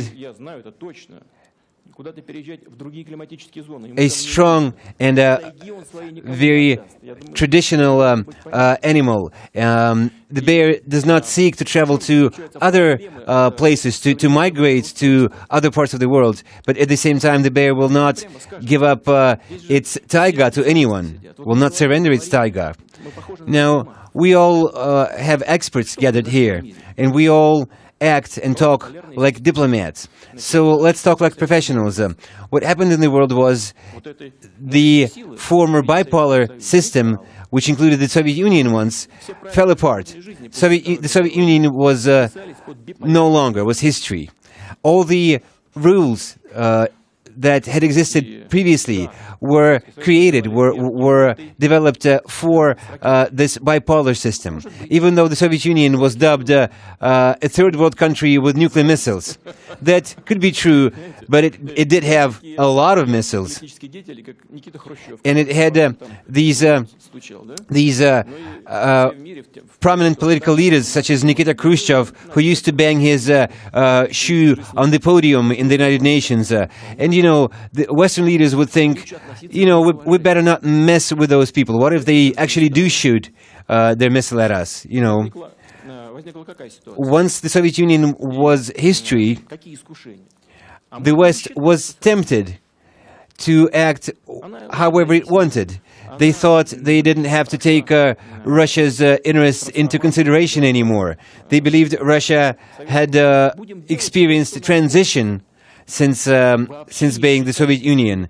So they decided they were free to do whatever they wanted. No holds barred. And it was exactly what Dominic spoke of: Iraq, Libya, Afghanistan, and before that Yugoslavia. Was that all in accordance with international law? Why are you telling us tales? So what we have is that some countries are free to do whatever they want, and we have no right to protect the interests of Russian speakers in Crimea? It will not be that way. And I would like everyone to get an understanding of this. I would like everyone to embrace this fact. They need to get over their illusions and attempt to make the whole world toe the line. You need to adopt a system of mutual respect for one another. It has been there for ages. All you need to do is just acknowledge it. We realize the world has changed and we're ready to adjust accordingly, but we cannot permit our interests to be fully ignored. We will never allow that. Does Russia presume for a leading role in the world? Well, definitely not as a superpower. That is just additional strain. Like I said, our taiga is vast. We don't need to migrate to other parts. We will need so much time and resources to actually develop our own taiga. We don't want to be to dominate other parts of the world. But don't seek to dominate our parts. Don't seek to dominate us. Don't act as some kind of judge. If Russia does show any leadership, that would be leadership in pursuing the rule of law in international relations.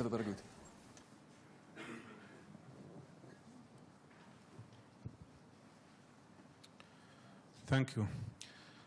Господин президент, Thank you, Mr. President. The peaceful process between Palestinians and Israelis is completely dissolved when the quartet was not given an opportunity to work. But at the same time, the growth of the Israeli settlements, the illegal Israeli settlements on the occupied areas, removes the opportunity of creating the Palestinian state.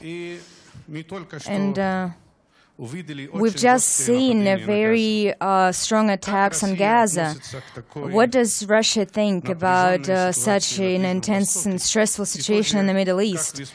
And what's your opinion on what's happening in Syria? One more remark for Prime Minister Dovilipan. You spoke about humiliation. What is more humiliating than occupying another people like the Palestinians for 47 years? And creating a system of apartheid. Thank you.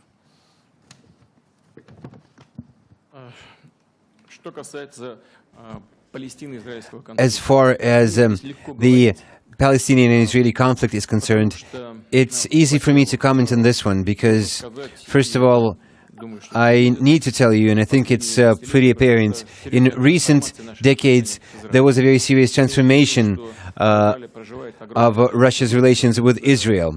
What I'm saying is a lot of Israelis originate from the former Soviet Union, and we do care about their fate, but at the same time we do have special relations with the Arab world, particularly with Palestine. Russia is actually a successor of the Soviet Union, and as such Russia has long recognized Palestine as and its statehood. As for Israeli settlements, we side with most international players. We believe that those Israeli settlements are a mistake, and I have expressed this attitude in my deliberations with my Israeli counterparts. I believe Israeli settlements hamper a peace process, and I believe that the practice will be halted, and the peace process will go back to its legal platform, to its legal basis. We believe that the conflict in the Middle East is the root source of the instability, not only in the Middle East but also worldwide. And of course, humiliating any nation living in the Middle East or anywhere in the world, it is always prone with it is always fraught with danger. It is always explosive, and of course we need to have some measures for resolving this issue that would be acceptable for all the stakeholders. That should be a difficult process, but Russia is prepared to contribute all of its capabilities, all of its opportunities, including good relations with all of the stakeholders, in order to resolve this this crisis, this issue. Thank you. Mr. Putin, I came here from Ukraine that has been going through tragic events for the first time in 70 years. My question is regarding a possibility of settling that conflict. And I would like to remind you from the history, you did say a couple of words about it. There was a time when the three-party talk was considered between Russia, Ukraine, and Europe. Europe did not accept it, after which a number of tragic events took place, including losing Crimea and so on, and deaths of thousands of people. And quite recently, Europe, together with Ukraine and Russia, agreed that this format would be possible. And even more so, the decision had been made accordingly. And at that time, we had hope that Russia will be able to agree with Europe and Ukraine and may become a recipient of reconstructing peace. What happened later? What happened between Moscow and Brussels and Moscow and Berlin, which resulted in today's situation, which seems absolutely unreasonable and incomprehensive, what it can result in, and what's your view on it? What happened? What do you think happened between you and Europe? What happened is something that you could describe as nothing. Nothing has happened. There have been agreements, but none of the parties abide by them, are abiding by them. Maybe that is not technically possible, of course. Just to give you an example, the Ukrainian military were supposed to withdraw from some of the localities according to those Minsk agreements, while the South Ukrainian militia were also supposed to withdraw from some of the localities they used to occupy before the signing of the Minsk Accord. But at the same time, we see the Ukrainian military not withdrawing from the Donetsk airport, and at the same time, the militias also refused to withdraw from their positions, citing their families who live there and saying that they are afraid for their security if they should withdraw from those localities. That is a very important, very significant humanitarian factor. We are prepared to do everything in our power to make sure that all the arrangements in Minsk are implemented fully. And I would like to emphasize that Russia is fully in favor of delivering on the Minsk agreements by both parties, by all stakeholders. But the key problem here is that we don't see the Ukrainian government determined to resolve this issue of its relations with southeastern Ukraine through a political process, through negotiation. We see one and the same approach there, to trample them with force, to crack down on them. We see the same pattern starting from the coup in Maidan. First, they decided to oust President Yanukovych by force. Then they started setting up, establishing these so-called volunteer battalions, who were just muscle force. Then activists in southeastern Ukraine who spoke in favor of, having their own interests respected. They were kidnapped and sometimes tortured. When the people found out about that and took to the streets, the Ukrainian government designated tanks and airplanes to suppress that, and the West has turned a blind eye to that, even though that is a clear-cut disproportionate use of force. While Russia had its own problems in the Caucasus, the West never missed an opportunity to scold us for disproportionate use of force. But we see nothing like that outcry about Ukraine nowadays, even though there is clearly an overstepping of authority and an excessive use of force, including casset bombs, cluster bombs being used against civilians. We don't see a way to force, to urge the militia to fully abide by their commitments, because they always cite the lack of compliance on the part of the Ukrainian government.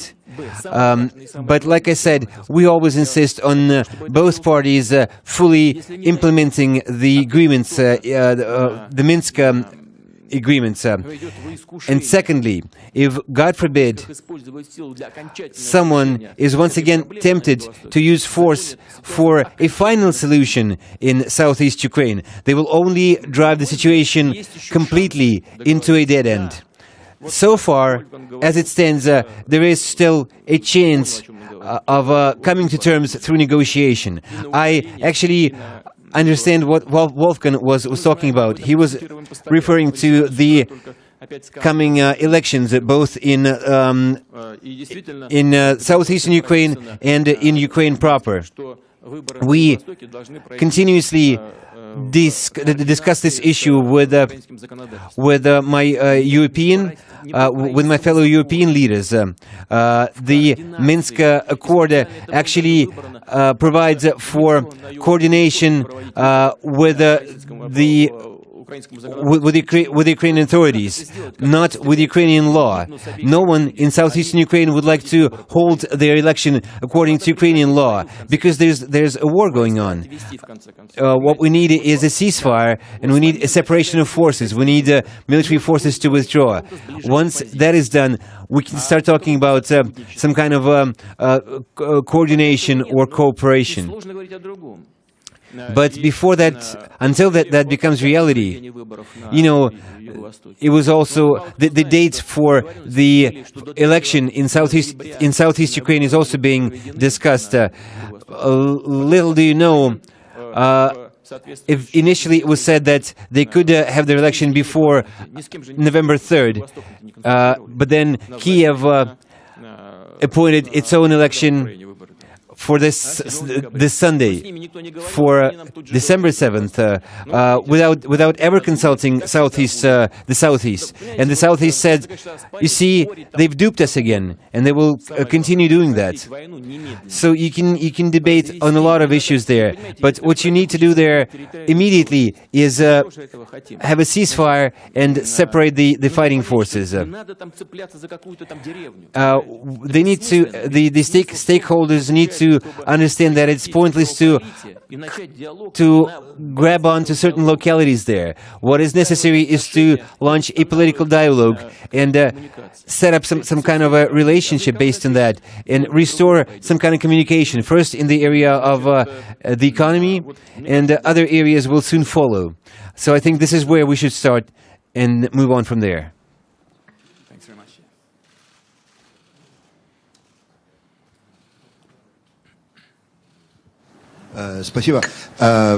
Thank you. Pyotr Dutkevich from Canada. Mr. Putin, I would like to ask your permission to get back to the Crimean issue, because it's a very key one and very relevant one for the East and for the West. And I would like to ask you, just to tell your own story, to tell your own personal picture of those events that resulted in what we see today, especially why you made a decision like that. It could have been done in a different way. How did you do that? What were the important nuances? How did Russia do that inside the Crimea? And finally,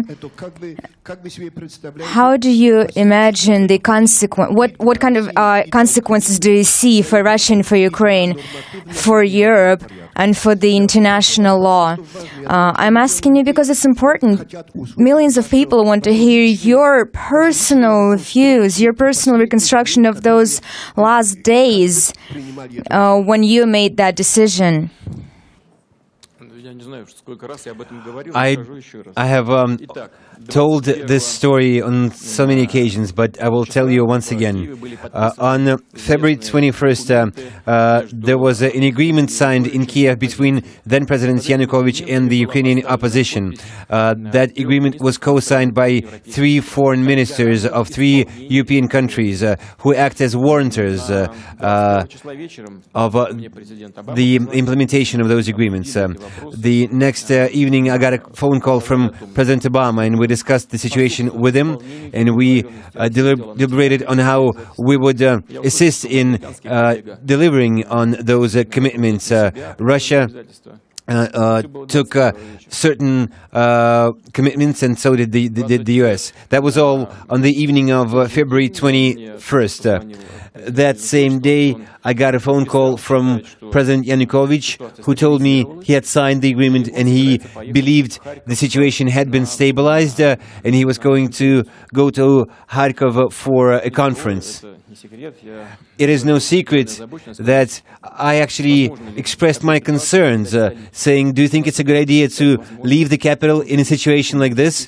And he told me yes, because we have a document signed with the opposition and co-signed by European foreign ministers. I'll tell you even more. I actually told Mr. Yanukovych that I doubted that it would all be that smooth, but of course it was up to him being president, and him actually being there and having a first-hand impression of the situation. But at least you shouldn't withdraw the police from Kiev, I told him. And he said, yes, sure. But upon leaving, he actually ordered the police to be withdrawn from Kiev. Smart move, I must say. We all know what happened following that in Kiev. Despite all of our phone conversations, despite all the agreements and the signatures by European ministers, Yanukovych's residence and the government building were immediately stormed by an armed mob. At the very same day, the Attorney General of Ukraine was shot upon as he was driving through Kiev. One of his aides was wounded. President Yanukovych called me once again. He told me he wanted to meet me and discuss the situation. I said, okay. We eventually decided to meet in the city of Rostov in southern Russia because it was closer to Ukraine. I was ready to fly to Rostov, but we found out that Yanukovych was incapable of actually moving to Rostov. He was already followed by people at gunpoint. And himself and his entourage, they didn't even see an escape route for themselves. I won't hide it from you. We were the ones who helped them relocate to Crimea, and he spent the next following days in Crimea. At the time, Crimea was still part of Ukraine. But since the events in Kiev were unfolding very fast,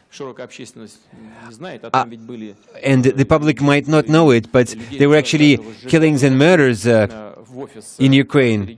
You know, in the office of the party regions in Ukraine, its technical staff were just killed and their bodies burnt in a basement. Of course, there was no point for Yanukovych to go back to Kiev in a situation like that.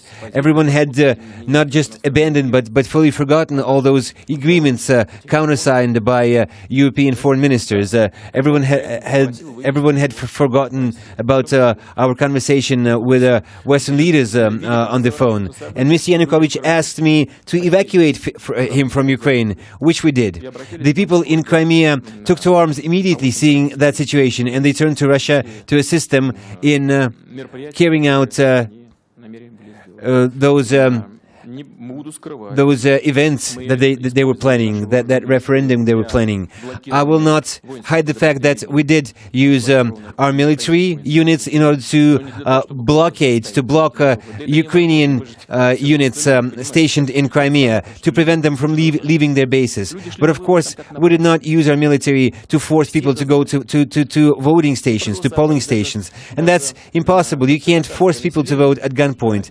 It was more of a festival in Crimea. People were happy to go vote. And even Crimean Tatars. You should note that the turnout among Crimean Tatars was lower, but their percentage of voting in favor of Crimean independence was even higher. It was 96% on average across Crimea, but among Crimean Tatars it was 97%, because those who were against independence, they simply did not go vote. And those who did go vote, they were in favor. I already told you about the legal issue, about the legal component. The Crimean Parliament voted in favor of that referendum. And who would have... and actually, do you think it was possible to drag several dozen members of parliament to the building of parliament and force them to vote? If they didn't want that, they could always take a railroad train and go to Ukraine or Russia and just ditch the vote. But instead, they did gather and they did pass this law on a referendum, and it's become reality. How it will influence international relations, well, we see its influence already, but we believe that if we abandon this practice of double standards and recognize same rights of all territories, it will be no problem. We need to recognize their right to self-determination. Thank you.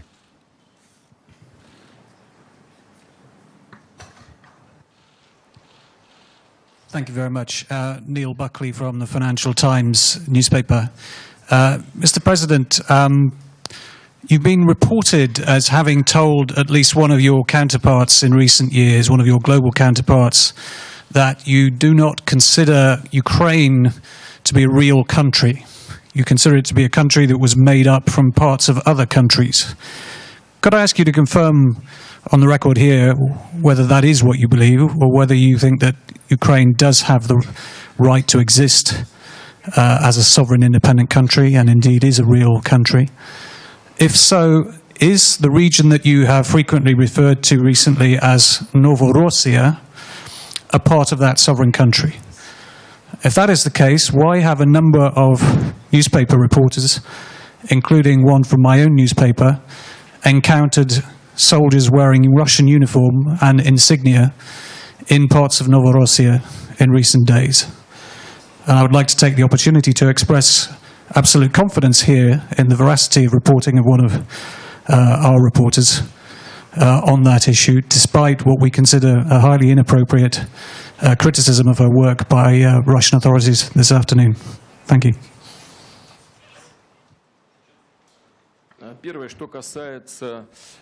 First of all, as regards my opinion of Ukraine as a sovereign state, I have never doubted or confronted the fact that Ukraine is a modern-day, full-fledged, sovereign European nation.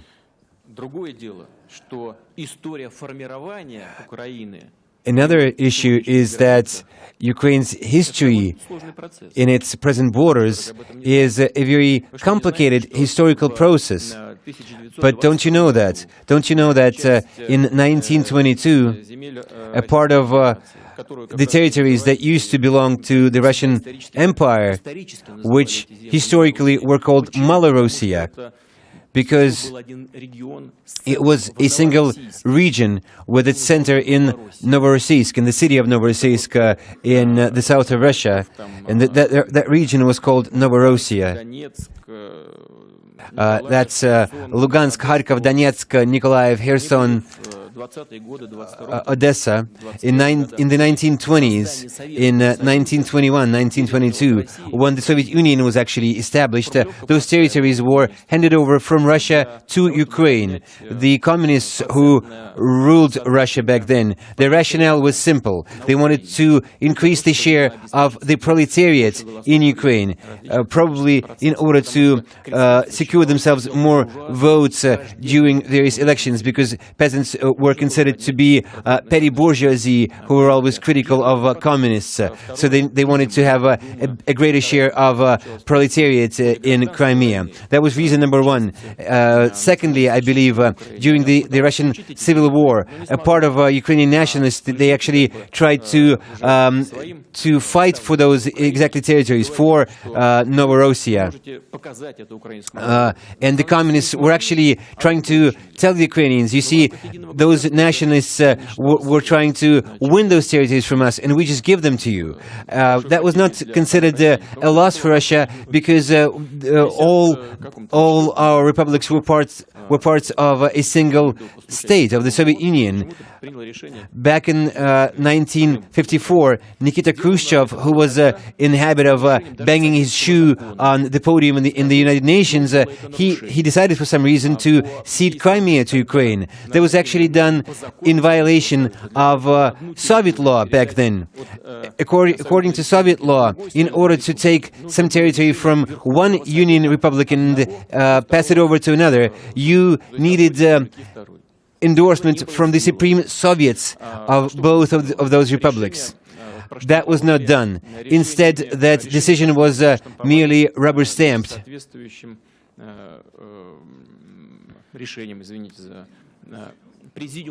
by a decree of the Presidium of the Supreme Council of the Russian Socialist Federation and Ukraine, not the Supreme Council itself, but only its Presidium. That was a violation of the law. Following the disintegration of the Soviet Union, Crimea demanded autonomy with broad competences, but unfortunately the Ukrainian government effectively liquidated that autonomy and concentrated all the essential competences in the hands of the central government in Kiev. That's as far as southern Ukraine is concerned. Now, as to the west of Ukraine, don't you know that some parts of Ukraine were actually taken from Poland or Hungary as a result of the Second World War? Think back to where Lvov was before the end of World War II. It was a Polish city. Don't you know that? If you do, why are you asking such a question? In return for that, Poland received some territories that used to be East Germany before, and its original German population was misplaced and was actually expelled from those territories. There is still a big community of people who used to live there. Was that good or bad? I won't comment on that, but that was done. And you need to acknowledge, to recognize the fact that Ukraine is a very complex state, a complex nation in terms of its territorial setup. We proceed from this historic background, but that does not mean that if, following a Western-backed coup d'etat in Ukraine, the population of Crimea felt concerned for their own security and the future of their children, and they used this international rule that grants them the right to self-determination. This does not mean that we do not respect Ukraine's sovereignty and territorial integrity. We actually do respect it.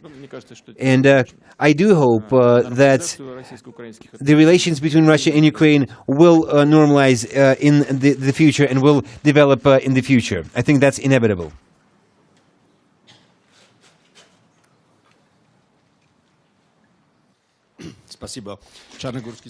Thank you. I'm from Montenegro, Slovakia. Mr. President, during this club's meeting, a visitor was speaking who represented the Russian authorities, who said, by the way, that Putin means Russia and Russia means Putin. I would like to know what you think about this kind of slogan. Thank you. Well, you know, there was this one of the French kings, Louis, who was known to be the son, Louis XIV. He once said, "The state is me. The state is us." But of course, that is a very wrong statement. Russia is all my life for me. That is a stated fact. That is a fact of life. I cannot imagine myself separated from Russia for 1 second. I once already told you that the history of my family was once discovered in archives, and my family actually used to live in a village located 120 kilometers away from Moscow since the 17th century. They used to go to one and the same church there. So my roots are here. I am part of Russia, and of course I would not be able to do without Russia. But I'm sure Russia would do fine without me. There are lots of people like me in Russia. But since I am where I am today, I believe it is my responsibility to do everything I can for Russia's security, prosperity, and freedom. Thank you very much. Mr. President,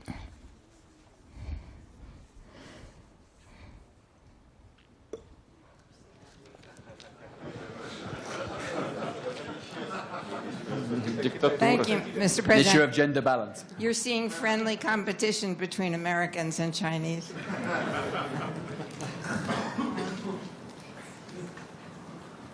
I'm going to speak in the spirit of Valdai, and I hope you will take it that way. At the UN several weeks ago, President Obama, my name is Toby Gatti, I'm from the United States, from Washington, D.C. President Obama laid out 3 challenges: Ebola, ISIS, ego, and Russia because of events in Ukraine. Russian leaders were very upset about this formulation. And I must tell you, today, I didn't hear you lay out 3 challenges. I heard you lay out one problem in the world, and that problem is the United States. Of course, some in the United States will welcome what you said, because it is perhaps a declaration of not soft power, but a kind of cool war, not a cold war or a hot war, and on the global system that was created by the United States. Others will be very surprised at what you said and at the tone that you said it, because there are many in America who do not think that a complete breakdown is a good idea. And I am one of those people. I don't think that the basis for foreign policy should be not taking Russia's interests into account. I think we should, and I think American interests should be taken into account. Frankly, I do not recognize the country you have described in your remarks. My questions to you are the following. Who are they, Ani, in your speech? Is it President Obama? Is it the American foreign policy elite? Is it the American people? Or is what you are describing in the genetic code of the United States in the post-war world? And you are saying, in effect, that you can't work with the United States at all or with its closest allies. And my second question is, do you see any special role coming from other countries? And here I would put in particular China and our many friendly Chinese colleagues. And my third question to you is really the most important. What would you expect the American response to be to this speech?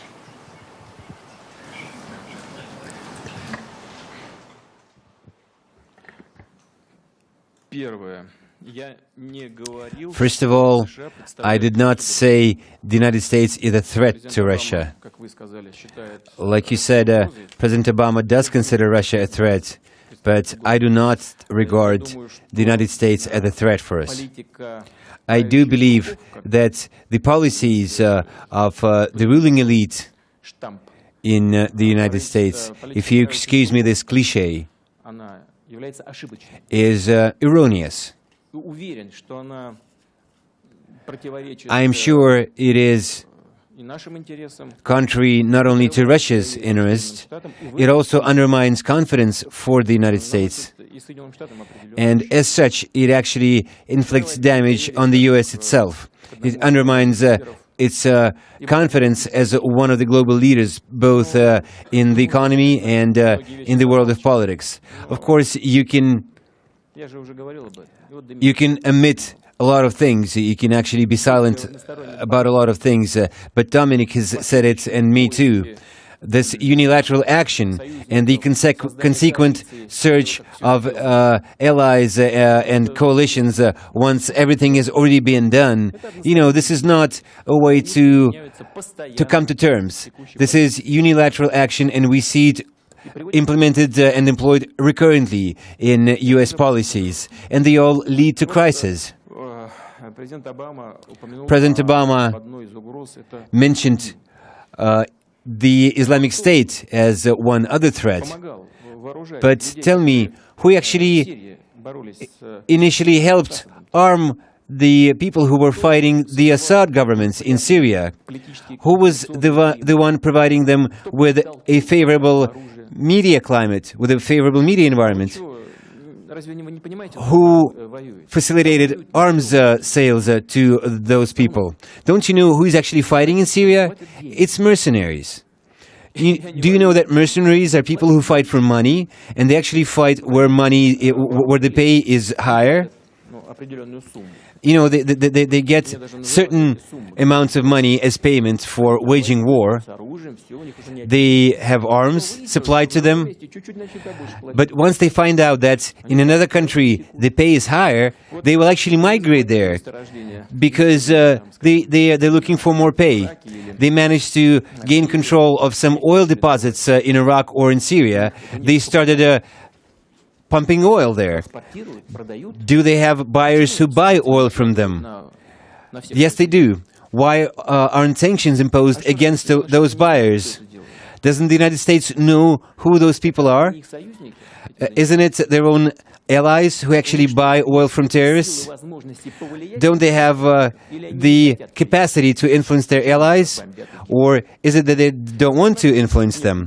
If not, why are they delivering airstrikes against ISIS right now?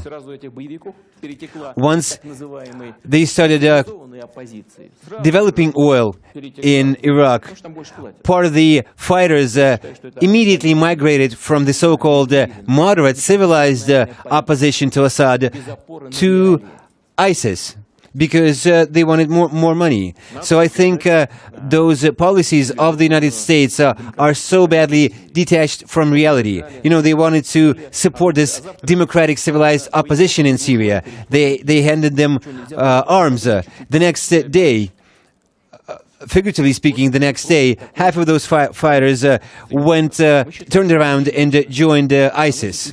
And that should have been expected. We believe this attitude eventually harms everyone's interests, including ours. As for American policies, I would love to see people like you heading the Department of State in the US, because maybe then we could change the situation. Unless that is possible, I would request you, I would bid you to bring this idea over to the US President or the State Secretary. Tell them that Russia does not seek confrontation. As long as you respect our interests, a lot of the issues between us will be resolved. But that will have to be actual respect, not only ostensible, proclaimed respect. That means refraining from exploiting your domination, your exclusive competitive edge in the economy or in military sphere, in everything. Take Iraq. There is fighting in Iraq. It's bad in Iraq. Take Libya, where you actually led it to a point where the American ambassador was killed by a mob. Was Russia guilty of that? At some point, it was you who decided to establish a no-fly zone in Libya to prevent Gaddafi's air force from delivering airstrikes on fighters. That was your decision. Whether it was rational or not, it's up to you. But eventually, what you see is delivering airstrikes on that territory yourself without any mandate from the UN Security Council. Was it Russia doing that? No, it was you. And it ended up with the US ambassador being killed in Libya. Whose fault is this? This is only your fault. Is that good for the US that its ambassador was murdered in Libya? Of course not. That was a terrible catastrophe, a tragedy. But you should not point fingers and look for someone to blame if it was your mistake. You need to be able to get over your own urge for domination and your imperial ambition. You need to refrain from poisoning the mindset of millions of people by leading them to believe that the US can have no foreign policies other than imperial foreign policies. We will never forget that Russia assisted the US in winning independence. We will never forget our cooperation during the First World War and World War II. I believe that our deep-lying strategic interests are largely similar between Russia and the US. And we should proceed from those mutual interests. From China, apologies.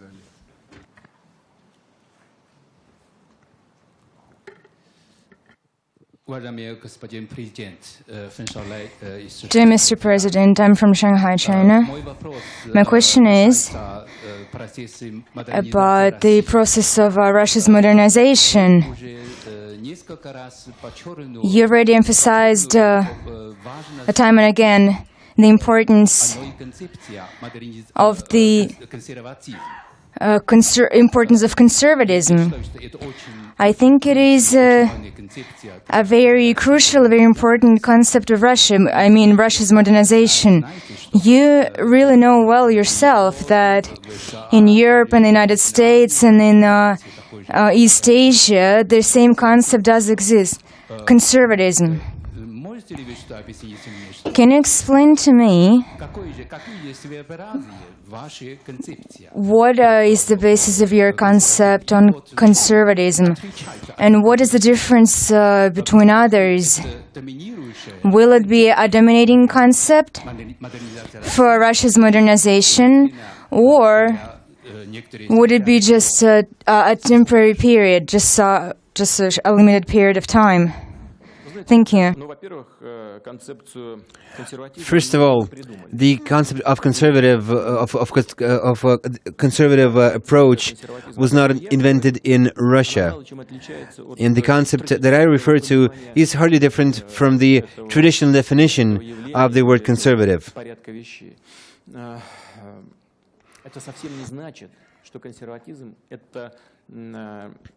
This does not go to say that conservative values mean isolation and a refusal to evolve, to develop. Healthy conservatives do believe that you should take and employ all the best practices to ensure constant development. But you need to understand how the new mechanisms work in order to be able to implement them, to employ them. For a society to support itself, you need to maintain some elementary rules that humanity has developed over centuries, and that is respect for motherhood, respect for your own history and its achievements, respect for tradition and traditional religion. And Russia is a nation that officially has 4 religions. Russia is very diverse, so we will rely on everything that helps us identify ourselves as a diverse multinational country, multinational community, multi-ethnic community. But of course, we're not planning to isolate ourselves against everything new, against the things that prove themselves efficient in the modern day world, things that do contribute to growth. We will definitely continue to avail ourselves of all that. So I would like to request all media professionals to refrain from saying that Russia is going to conserve itself, to shut itself off the world. That is so far from reality.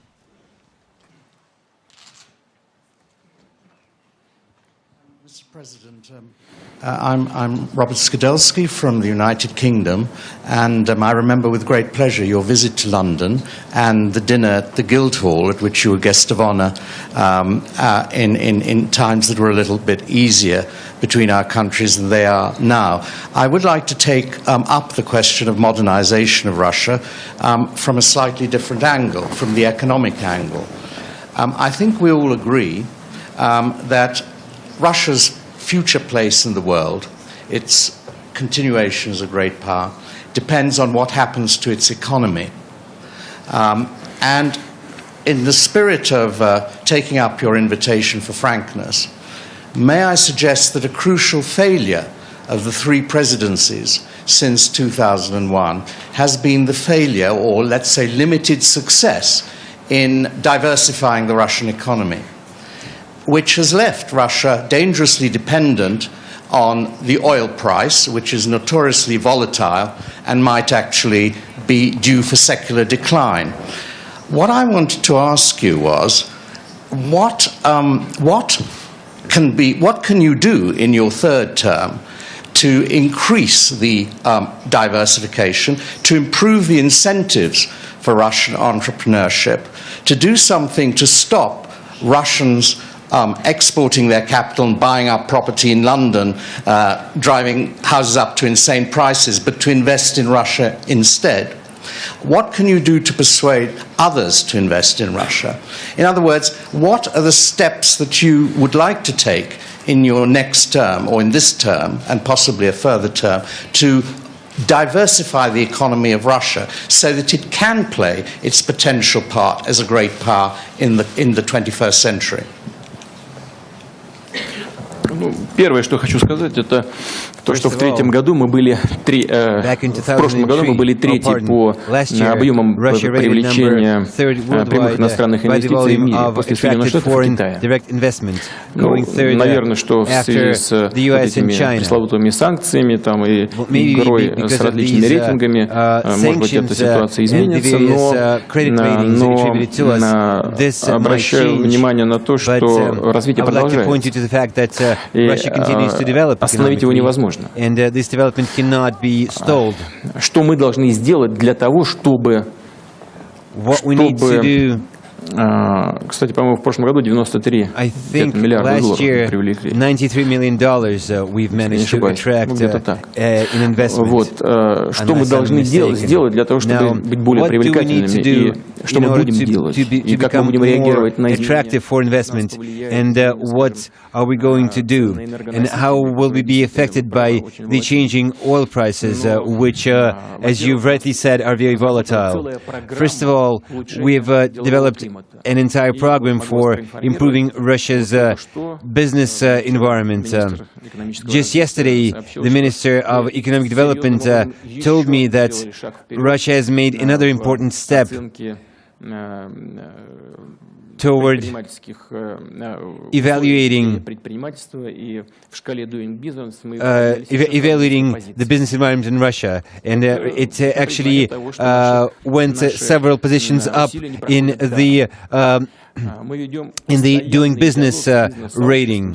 We are in constant deliberations with the Russian business community, and we've delivered a joint plan of activities in order to reduce bureaucracy as regards business operations in Russia, to curtail bureaucracy, to introduce order in the banking system,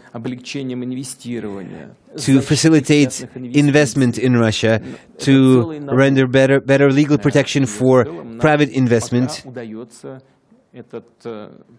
This is a comprehensive plan, and so far we've been successful in implementing it. We've developed a whole system of interaction with the business community, and we constantly try to get a feedback from the business community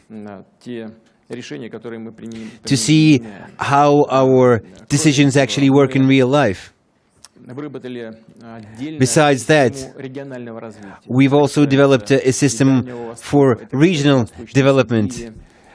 This concerns Russia's Far East and Eastern Siberia. We will have a focus on facilitating business activities in these regions, in providing quotas for projects that start from scratch, the so-called greenfields. We will try to facilitate it, to make it easier for regional governments who support those projects by establishing territories of advanced economic growth, and we will provide a whole array, a whole set of instruments to support them. As for energy prices, indeed, we see how volatile they are. You know that Russia's budget for next year was based on an oil price of $96 per barrel.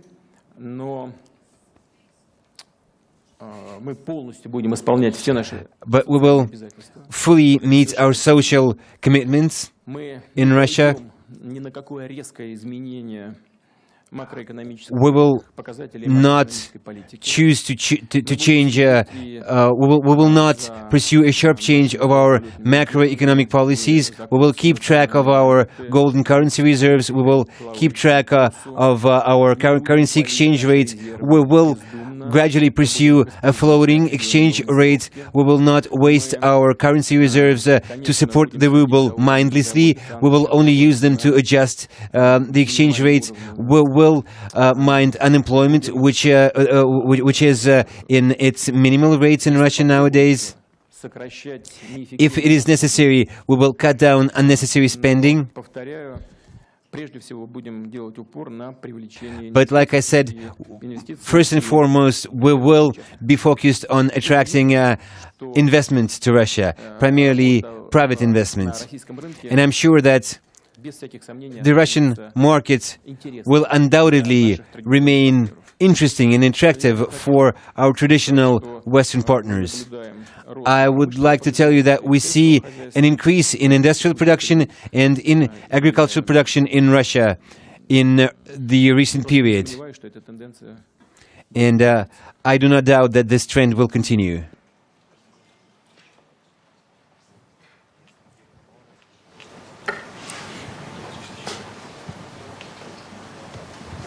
My name is Ivan Krastev, and in Bulgaria we have a special definition about pessimism and optimism.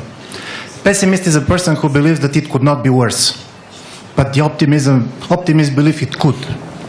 So in this case, probably I'm an optimist, and I have two questions. One of the question is, you have been very hard on all these people going on the streets in different parts of the world. But unfortunately, I do believe they'll go. There are 70 countries in the world in the last 5 years in which you have mass political protests, and this is because of new technologies. People are mistrustful to the elites. People are unhappy. Do you believe that if everything is reduced to revolutions and coup d'etat, we can deal with this world? Does we not need slightly more flexible and contextual view? And second is about Europe. We have been talking to colleagues here, and many people believe that Europeans' position to the Ukrainian crisis can be explained simply by American pressure. Do you really believe that Germany's position can be reduced simply to the American pressure? Что касается протестных выступлений, вы сказали, что я очень жестко отношусь ко всем массовым on all mass street protests worldwide. That is not true. I am not hard on street protests. I am hard on violations of the law.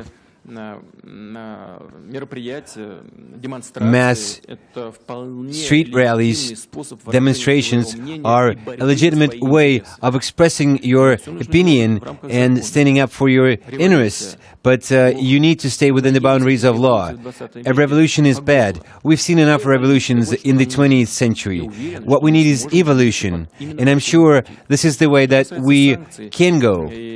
As for the sanctions, whether they have been imposed by the US or not, it's not for me to judge. I think you should know better how that was done in Europe. But the Vice President of the United States recently said they need to apply serious pressure on their European partners for them to introduce sanctions. That was him saying that, not me. So there was pressure after all. Do Europeans need those sanctions? I think not. Because no one has ever, even smaller countries than Russia, has ever been forced to take some decisions under pressure, such as sanctions. And Russia definitely will not take any decisions being urged and pressurized by sanctions. It is absolutely counterproductive, and it will not take us anywhere. It will not lead to a solution of the issue. Do those sanctions affect us? They do.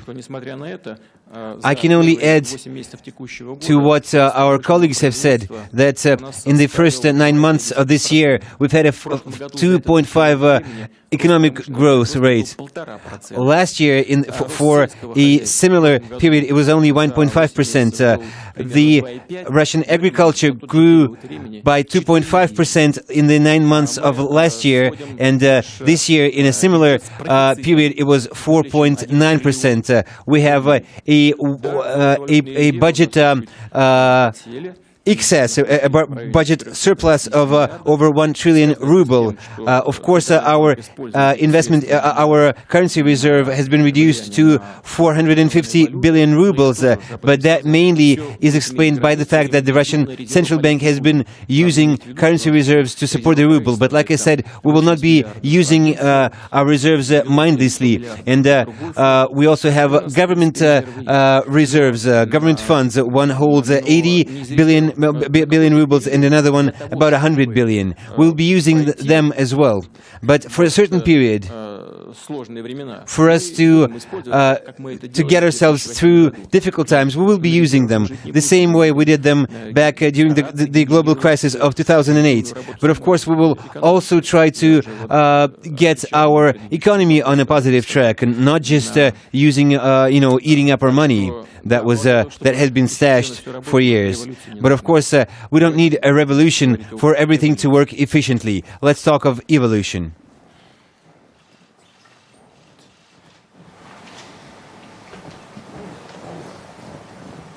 Добрый вечер. Да, кстати говоря, по поводу массовых выступлений. And by the way, speaking of street protests, where is Occupy Wall Street? It was actually choked in its cradle, and no one say that the government is hard on them. They're actually good on them. Probably the U.S. government loves those Occupy protesters so much they've strangled them during an embrace. You don't see anyone protesting in New York. You have to give it to them. Dmitry Skolov, Higher School of Economics. Mr. President, you spoke about development of Russian Siberia and Russian Far East, which is a very important area. You called it the strategic task for the 21st century, and it's probably a part of a broader task of the foreign policy task, which you announced, turn towards Asia and Pacific region. By the way, you announced it almost at the same time as President Obama, who also proclaimed the approximately similar policy for the United States, a very similar vector. And many people are concerned that amid the current escalation of Russia's relations with the West, this Asian area of Russian foreign policy might become less of a priority, that might sink down a little bit, what would be wrong from the viewpoint of macro trends of Russia's development. But my question is not about that. My question is that since one of the main Asia-Pacific countries is the United States, it's one of the main Pacific countries, and most of countries of Asia-Pacific are United States allies and partners. Amid the current escalation of Russia-US relations, don't you think we might have some difficulties in the policy of building up our economical and political presence in the Asia-Pacific region, and correspondingly, an impulse to create a foreign impulse for developing the Russian Far East area? I don't think it will. And if certain countries, once again, under pressure from the US and ignoring their own national interests, if they were to curtail their cooperation with Russia, well, that would be their choice. But, like I said, the world has changed. It is impossible to hold back investment or technology from migrating from country to country if that is profitable. You can slow it down, but you cannot prevent it in general. Despite all the recent developments, despite the sanctions in the first 6 months of this year, Russia's trade turnover with the European Union amounted to $260+ billion. All that cooperation is not going anywhere. Well, maybe it could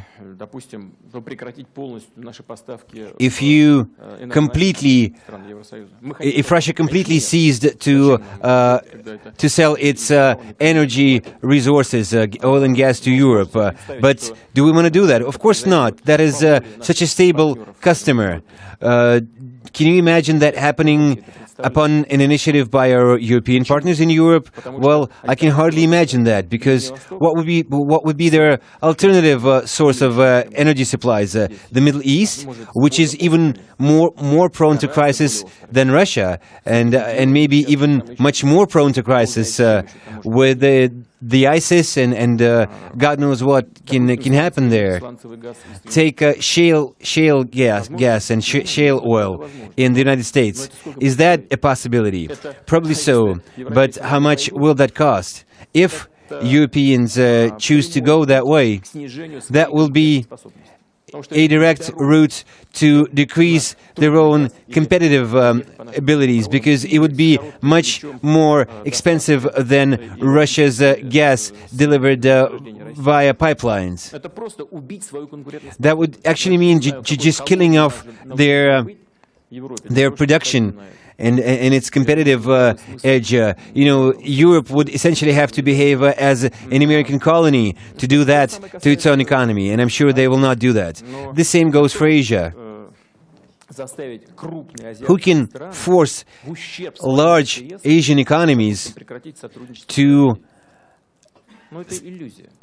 curtail their cooperation with Russia to the detriment of their own economic interests?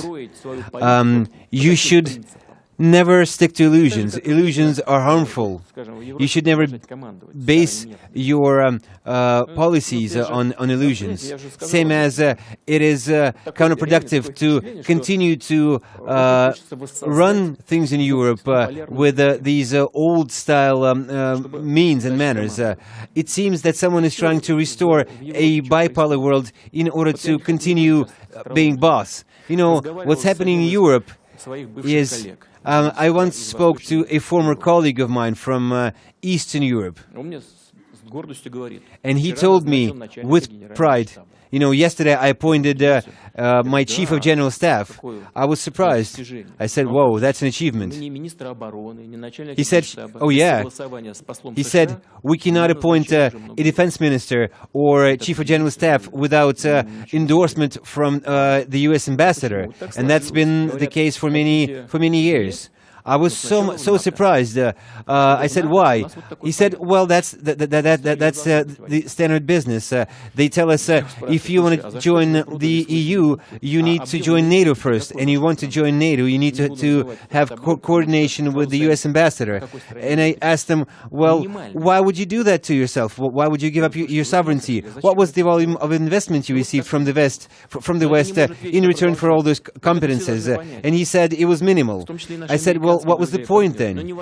Well, everyone should actually realize that, including our American partners, this is no way to treat your allies. You cannot keep your partners in such a humiliated position. You can't humiliate them this way. You can force them to something once or twice, but you cannot do that permanently, especially in Asia.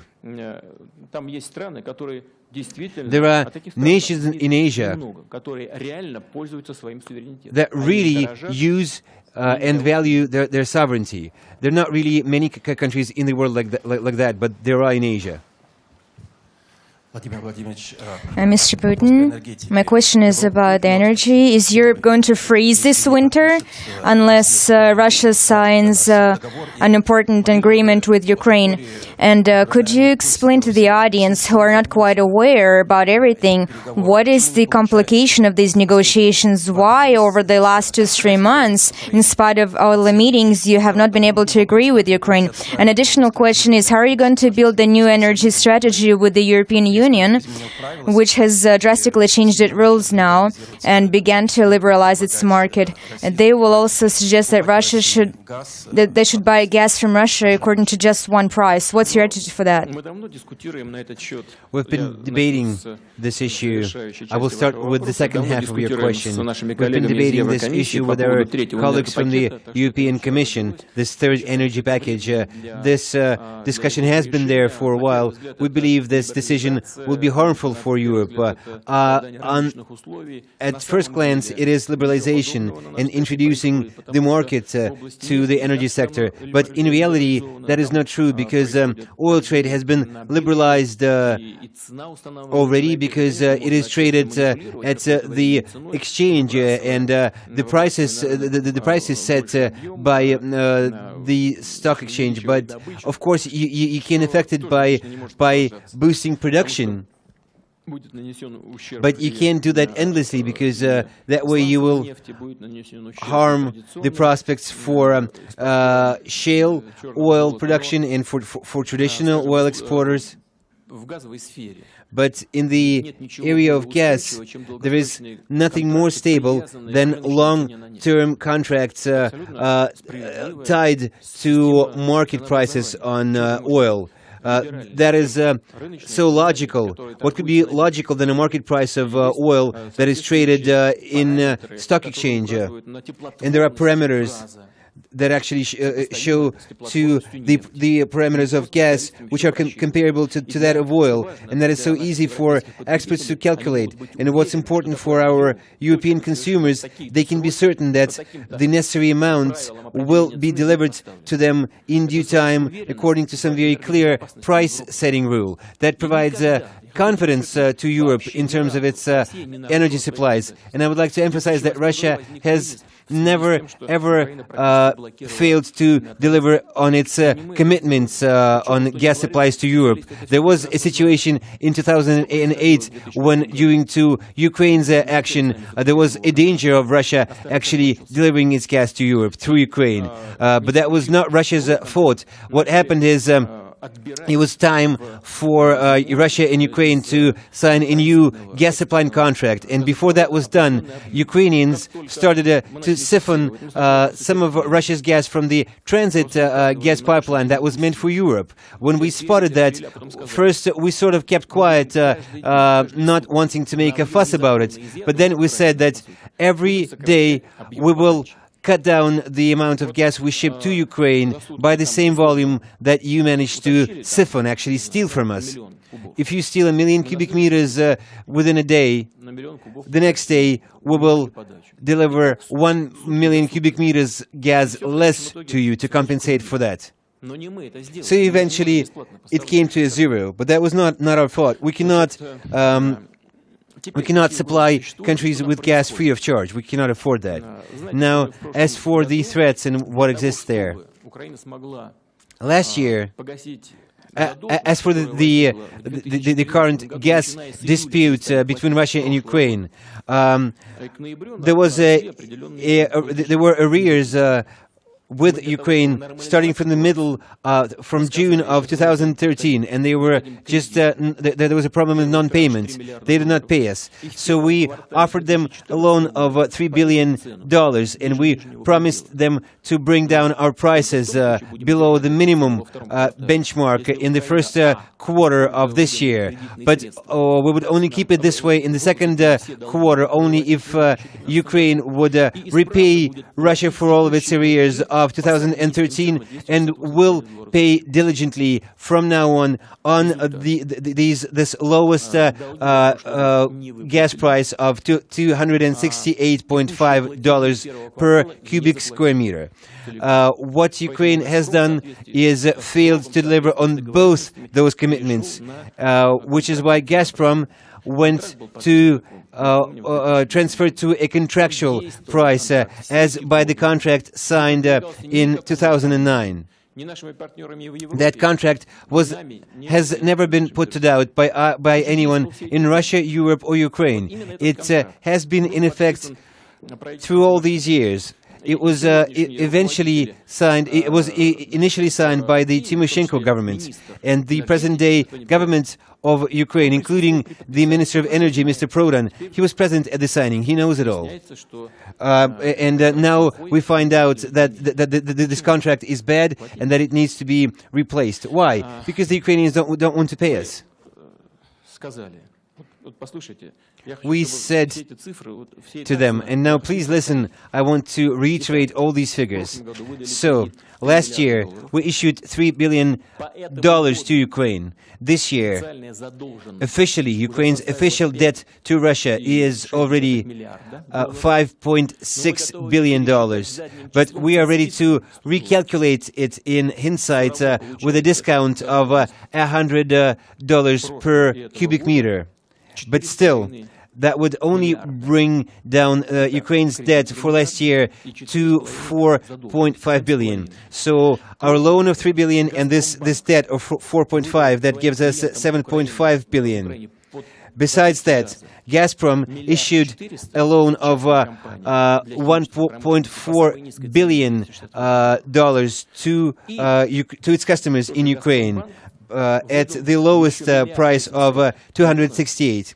And besides that, Gazprom Bank also issued a loan of $1.5 billion to Naftogaz, $1.8 billion to Naftogaz Ukraine. So that's how much money we have provided to the country as loans. No one wants to repay those loans. We have assumed serious responsibility, and now we have managed to agree on practically everything with Ukraine. We agreed on the price and on the order of payments. I would like to emphasize that, as per the contract, Gazprom has assumed the practice of prepayment in accordance with the contract. That is, we will only supply them as much gas as they pay us for in advance. Before that, previously, we used to first supply them gas and then wait for them to pay for it in a month's time. But since there was this problem of non-payment, we decided to adopt this practice of prepayment. And everyone agreed to that, including the US and the EU. But what our Ukrainian counterparts tell us, they say Ukraine has $3.1 billion to repay its debts to Russia. Not all those 4.5. They only have part of that, 3.1 billion.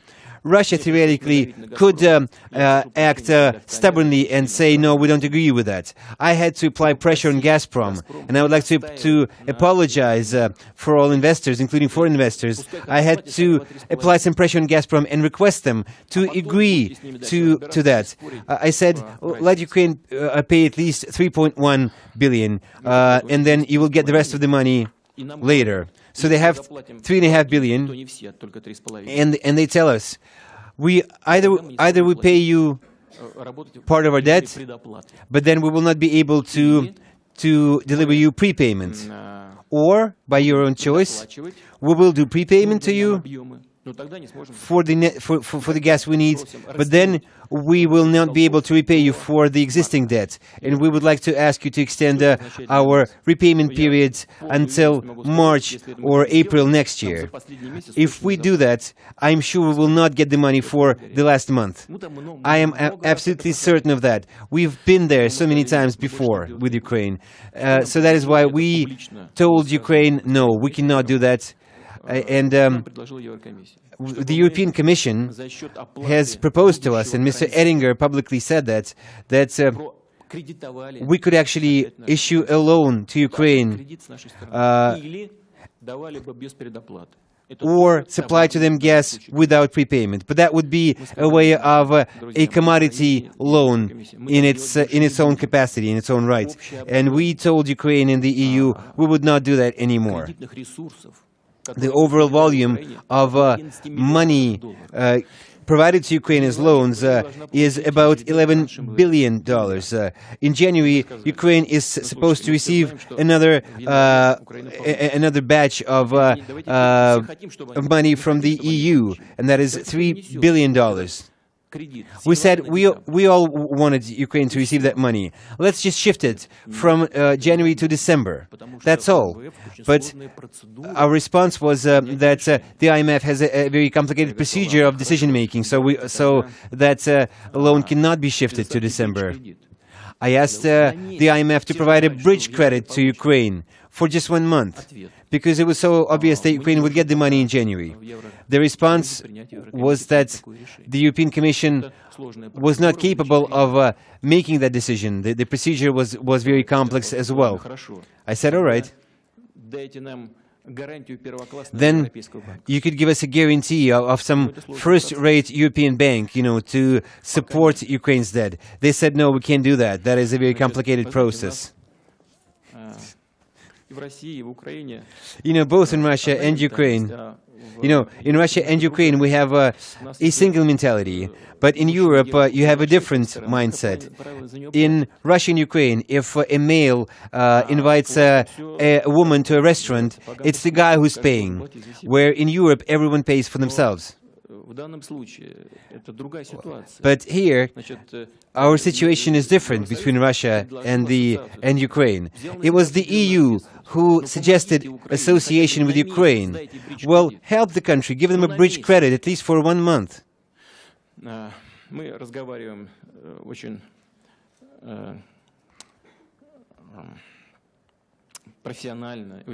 We have a very professional and well-meaning deliberations with our counterparts, both in the European Commission and in Ukraine. We have assumed great risks and responsibility, and we only see it as fair that we should share those risks with our European and American partners. As regards Ukraine's debt to us, why are you insulting that country with those meager 40 million of economic aid?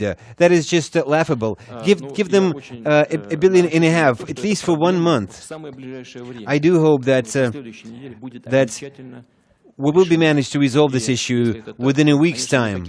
If that happens, of course, there will be no threats, and there can be no threats. But if we don't manage to resolve this issue, of course, there will be a threat, a potential factor of Ukraine illegally siphoning Russia's gas meant for its gas exports to Europe. In that case, we would have to shut off our gas supplies to Ukraine once again. But of course, we don't want that, and we seek to deliver on all of our commitments, on all of our supplies in due time as per contracts.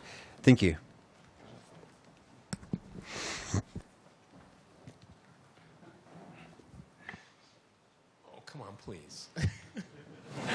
Mr. President, it's nice to see you again. I'm from Russia Today Television. My name is Peter Lavelle. I'd like to ask a media question, because I think all the questions have been asked here have been very interesting, but we've been talking about them incessantly for days. I'd like to talk about your image in the world, because I'm an American from my accent, and there are many Americans in the audience here, and you're probably the most demonized politician in recent times. Using historical analogies that show gross levels of ignorance, meanness, viciousness, the lack of the ability to negotiate and to talk in a normal discourse. But on the other hand, if you think globally, you're probably the most popular man in modern history. And I would even go as far as to say that you are looked upon outside of the Euro world and the North America, let's say. You're looked upon as kind of a savior of sorts. You are the face of resistance, the face of global resistance against Western hegemony. How do you feel about that?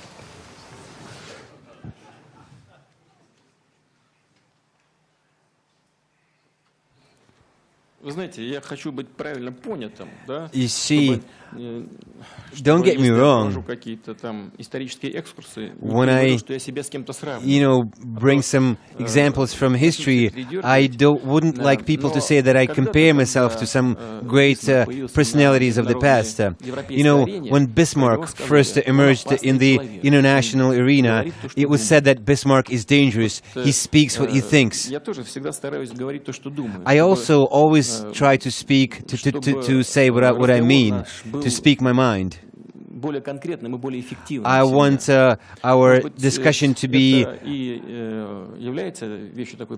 substantive, always. That might be attractive to people, on the one hand. On the other hand, many people actually find that attractive because they cannot afford that themselves, but Russia can.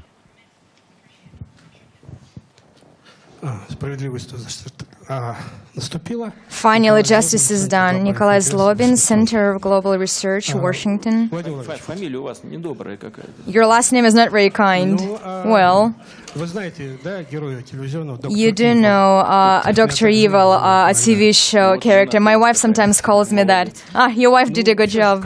Well, anyway, everything's learned in contrast. You've just said that. Everything is learned through contrast. You were surprised me a little bit today because, frankly speaking, I was expecting more sharp expressions from you.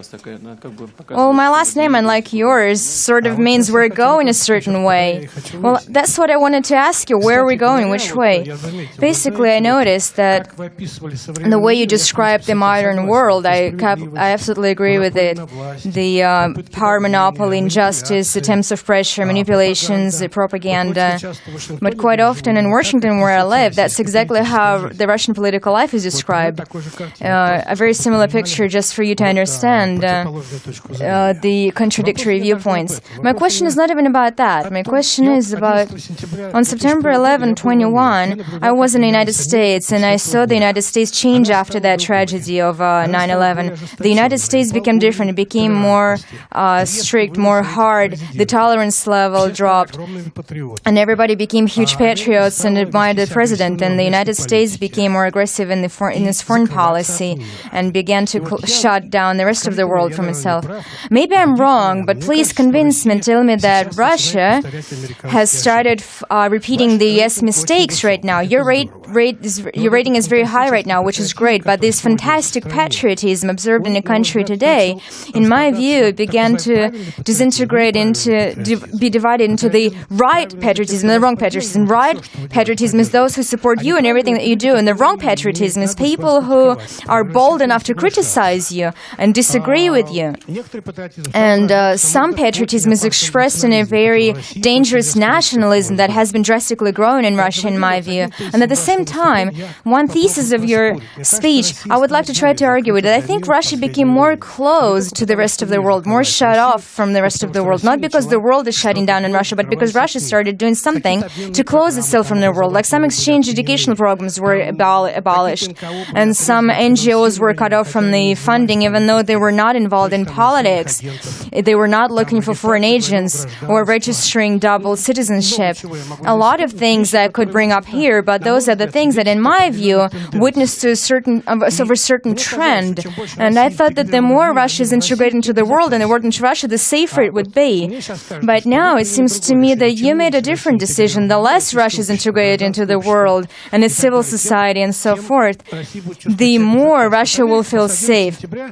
After 9/11, America proved that it has now less democracy, and I have a feeling that Russia has been having less democracy now as well. If I'm wrong, can you please convince me otherwise and tell me where I'm wrong? First of all, whether Russia is shutting down or not. I already said in my statement, and I would like to reiterate, we are not going to shut ourselves off anyone. It is a fact that others are trying to isolate Russia from the rest of the world. That is true, and it's been actually publicly announced by your leaders. They say we'll punish Russia, Russia will pay, Russia will become a rogue state. But how do you address global issues jointly with such a rogue state? And I think those leaders actually are aware of this difficulty. Like I said, we are not going to shut ourselves off and isolate ourselves. We don't have that objective. That is dangerous. And those who seek to isolate Russia, I can tell them that is impossible. In the modern day world, that's impossible. Some 60 or 70 years ago, maybe that would have been possible, but not today. Such attempts will definitely be unsuccessful, and the sooner our counterparts come to embrace this reality, the better. As for the growing patriotism, the surge of patriotism in Russia, you've compared us to the United States. Well, that is true. There's the same reason. People feel danger. People sense danger.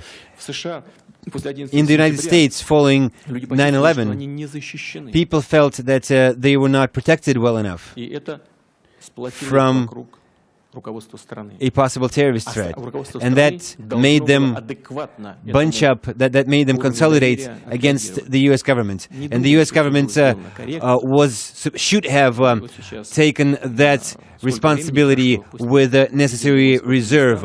Now, more than 10 years after the invasion in Iraq, after so many lives lost, we see the coalition about to quit, and what is going to happen to that country from now on is unclear. But one way or another, that was the reaction back then. Now, as for those NGOs and everything, this does not qualify as closing down the country. Why do you think so? That was mere protection. It was actually the United States who decided to ban certain organizations back in the 1930s to secure themselves against Nazis and propaganda. Why haven't they repealed that law since then? And I've given you examples that certain political activists are actually questioned, interrogated by certain American authorities under that law. We don't shut down NGOs that work with the U.S. or use their grants. If we're talking about humanitarian activities, if we're talking about education or healthcare, you told me some education exchange programs were shut down. The Russian government has just announced about the implementation of one such program. Maybe they did suffer some financial shortages, but we continue to invite foreign professors to work in Russian universities, including the universities in the Far East. We implement the system of grants when we have foreign faculty coming and spending several months or even up to a year working and teaching and researching in Russian universities, forming scientific teams. But we are against foreign governments financing political activism in Russia. Would that be actually allowed in the West?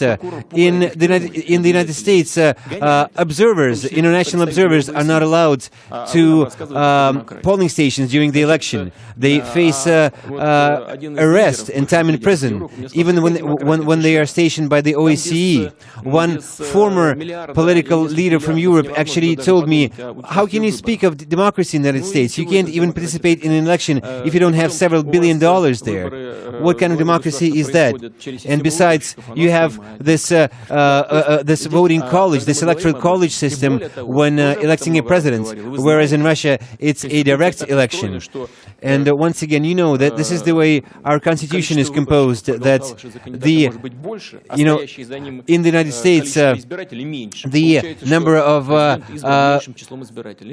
the electoral college can be actually less than the population, can be disproportionate to the population of the certain states in the United States. So there is no true democracy there. And you are trying to convince us that we are not. We do have some systemic shortcomings in Russia. We have inherited them. That's the legacy of our past history. But we will do away with them gradually. What we don't need is a revolution. We've had enough revolutions in the 20th century. We need evolution. I know about the criticism about Russia. I know this selection system for local authorities, but those are practices used in many countries that you do not consider non-democratic.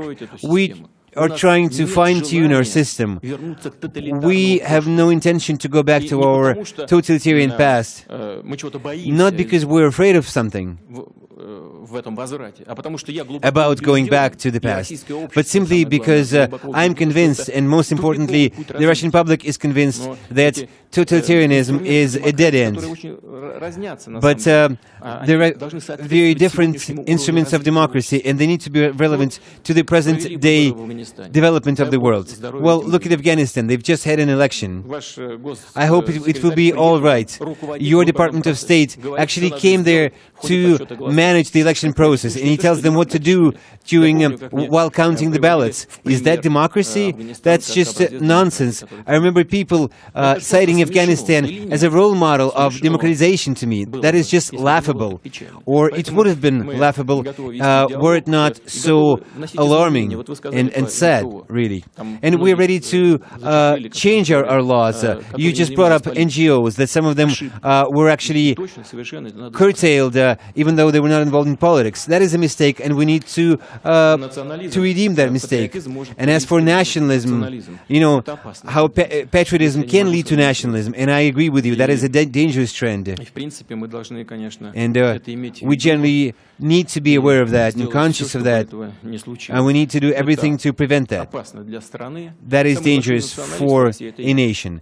I am the biggest nationalist in Russia, but I believe the correct type of nationalism is when you align your policies so that they would benefit your country, your people. But if nationalism is interpreted as chauvinism, as lack of tolerance for others, that will only serve to take our country apart. We are originally a diverse, multi-ethnic, multi-religion nation, and we'll do everything to avoid going the path of nationalism. I'm afraid we're now going to have to wind up, and I apologize to all the people who I had lined up in my mind to call, but President Putin has done a marathon question and answer session by anybody's reckoning, I think.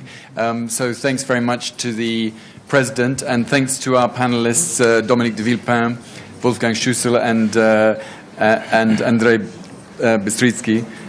They've done sterling work, I think, and thanks to all of you, which brings this session, final session of the Valdai Discussion Club to a close. Thanks very much.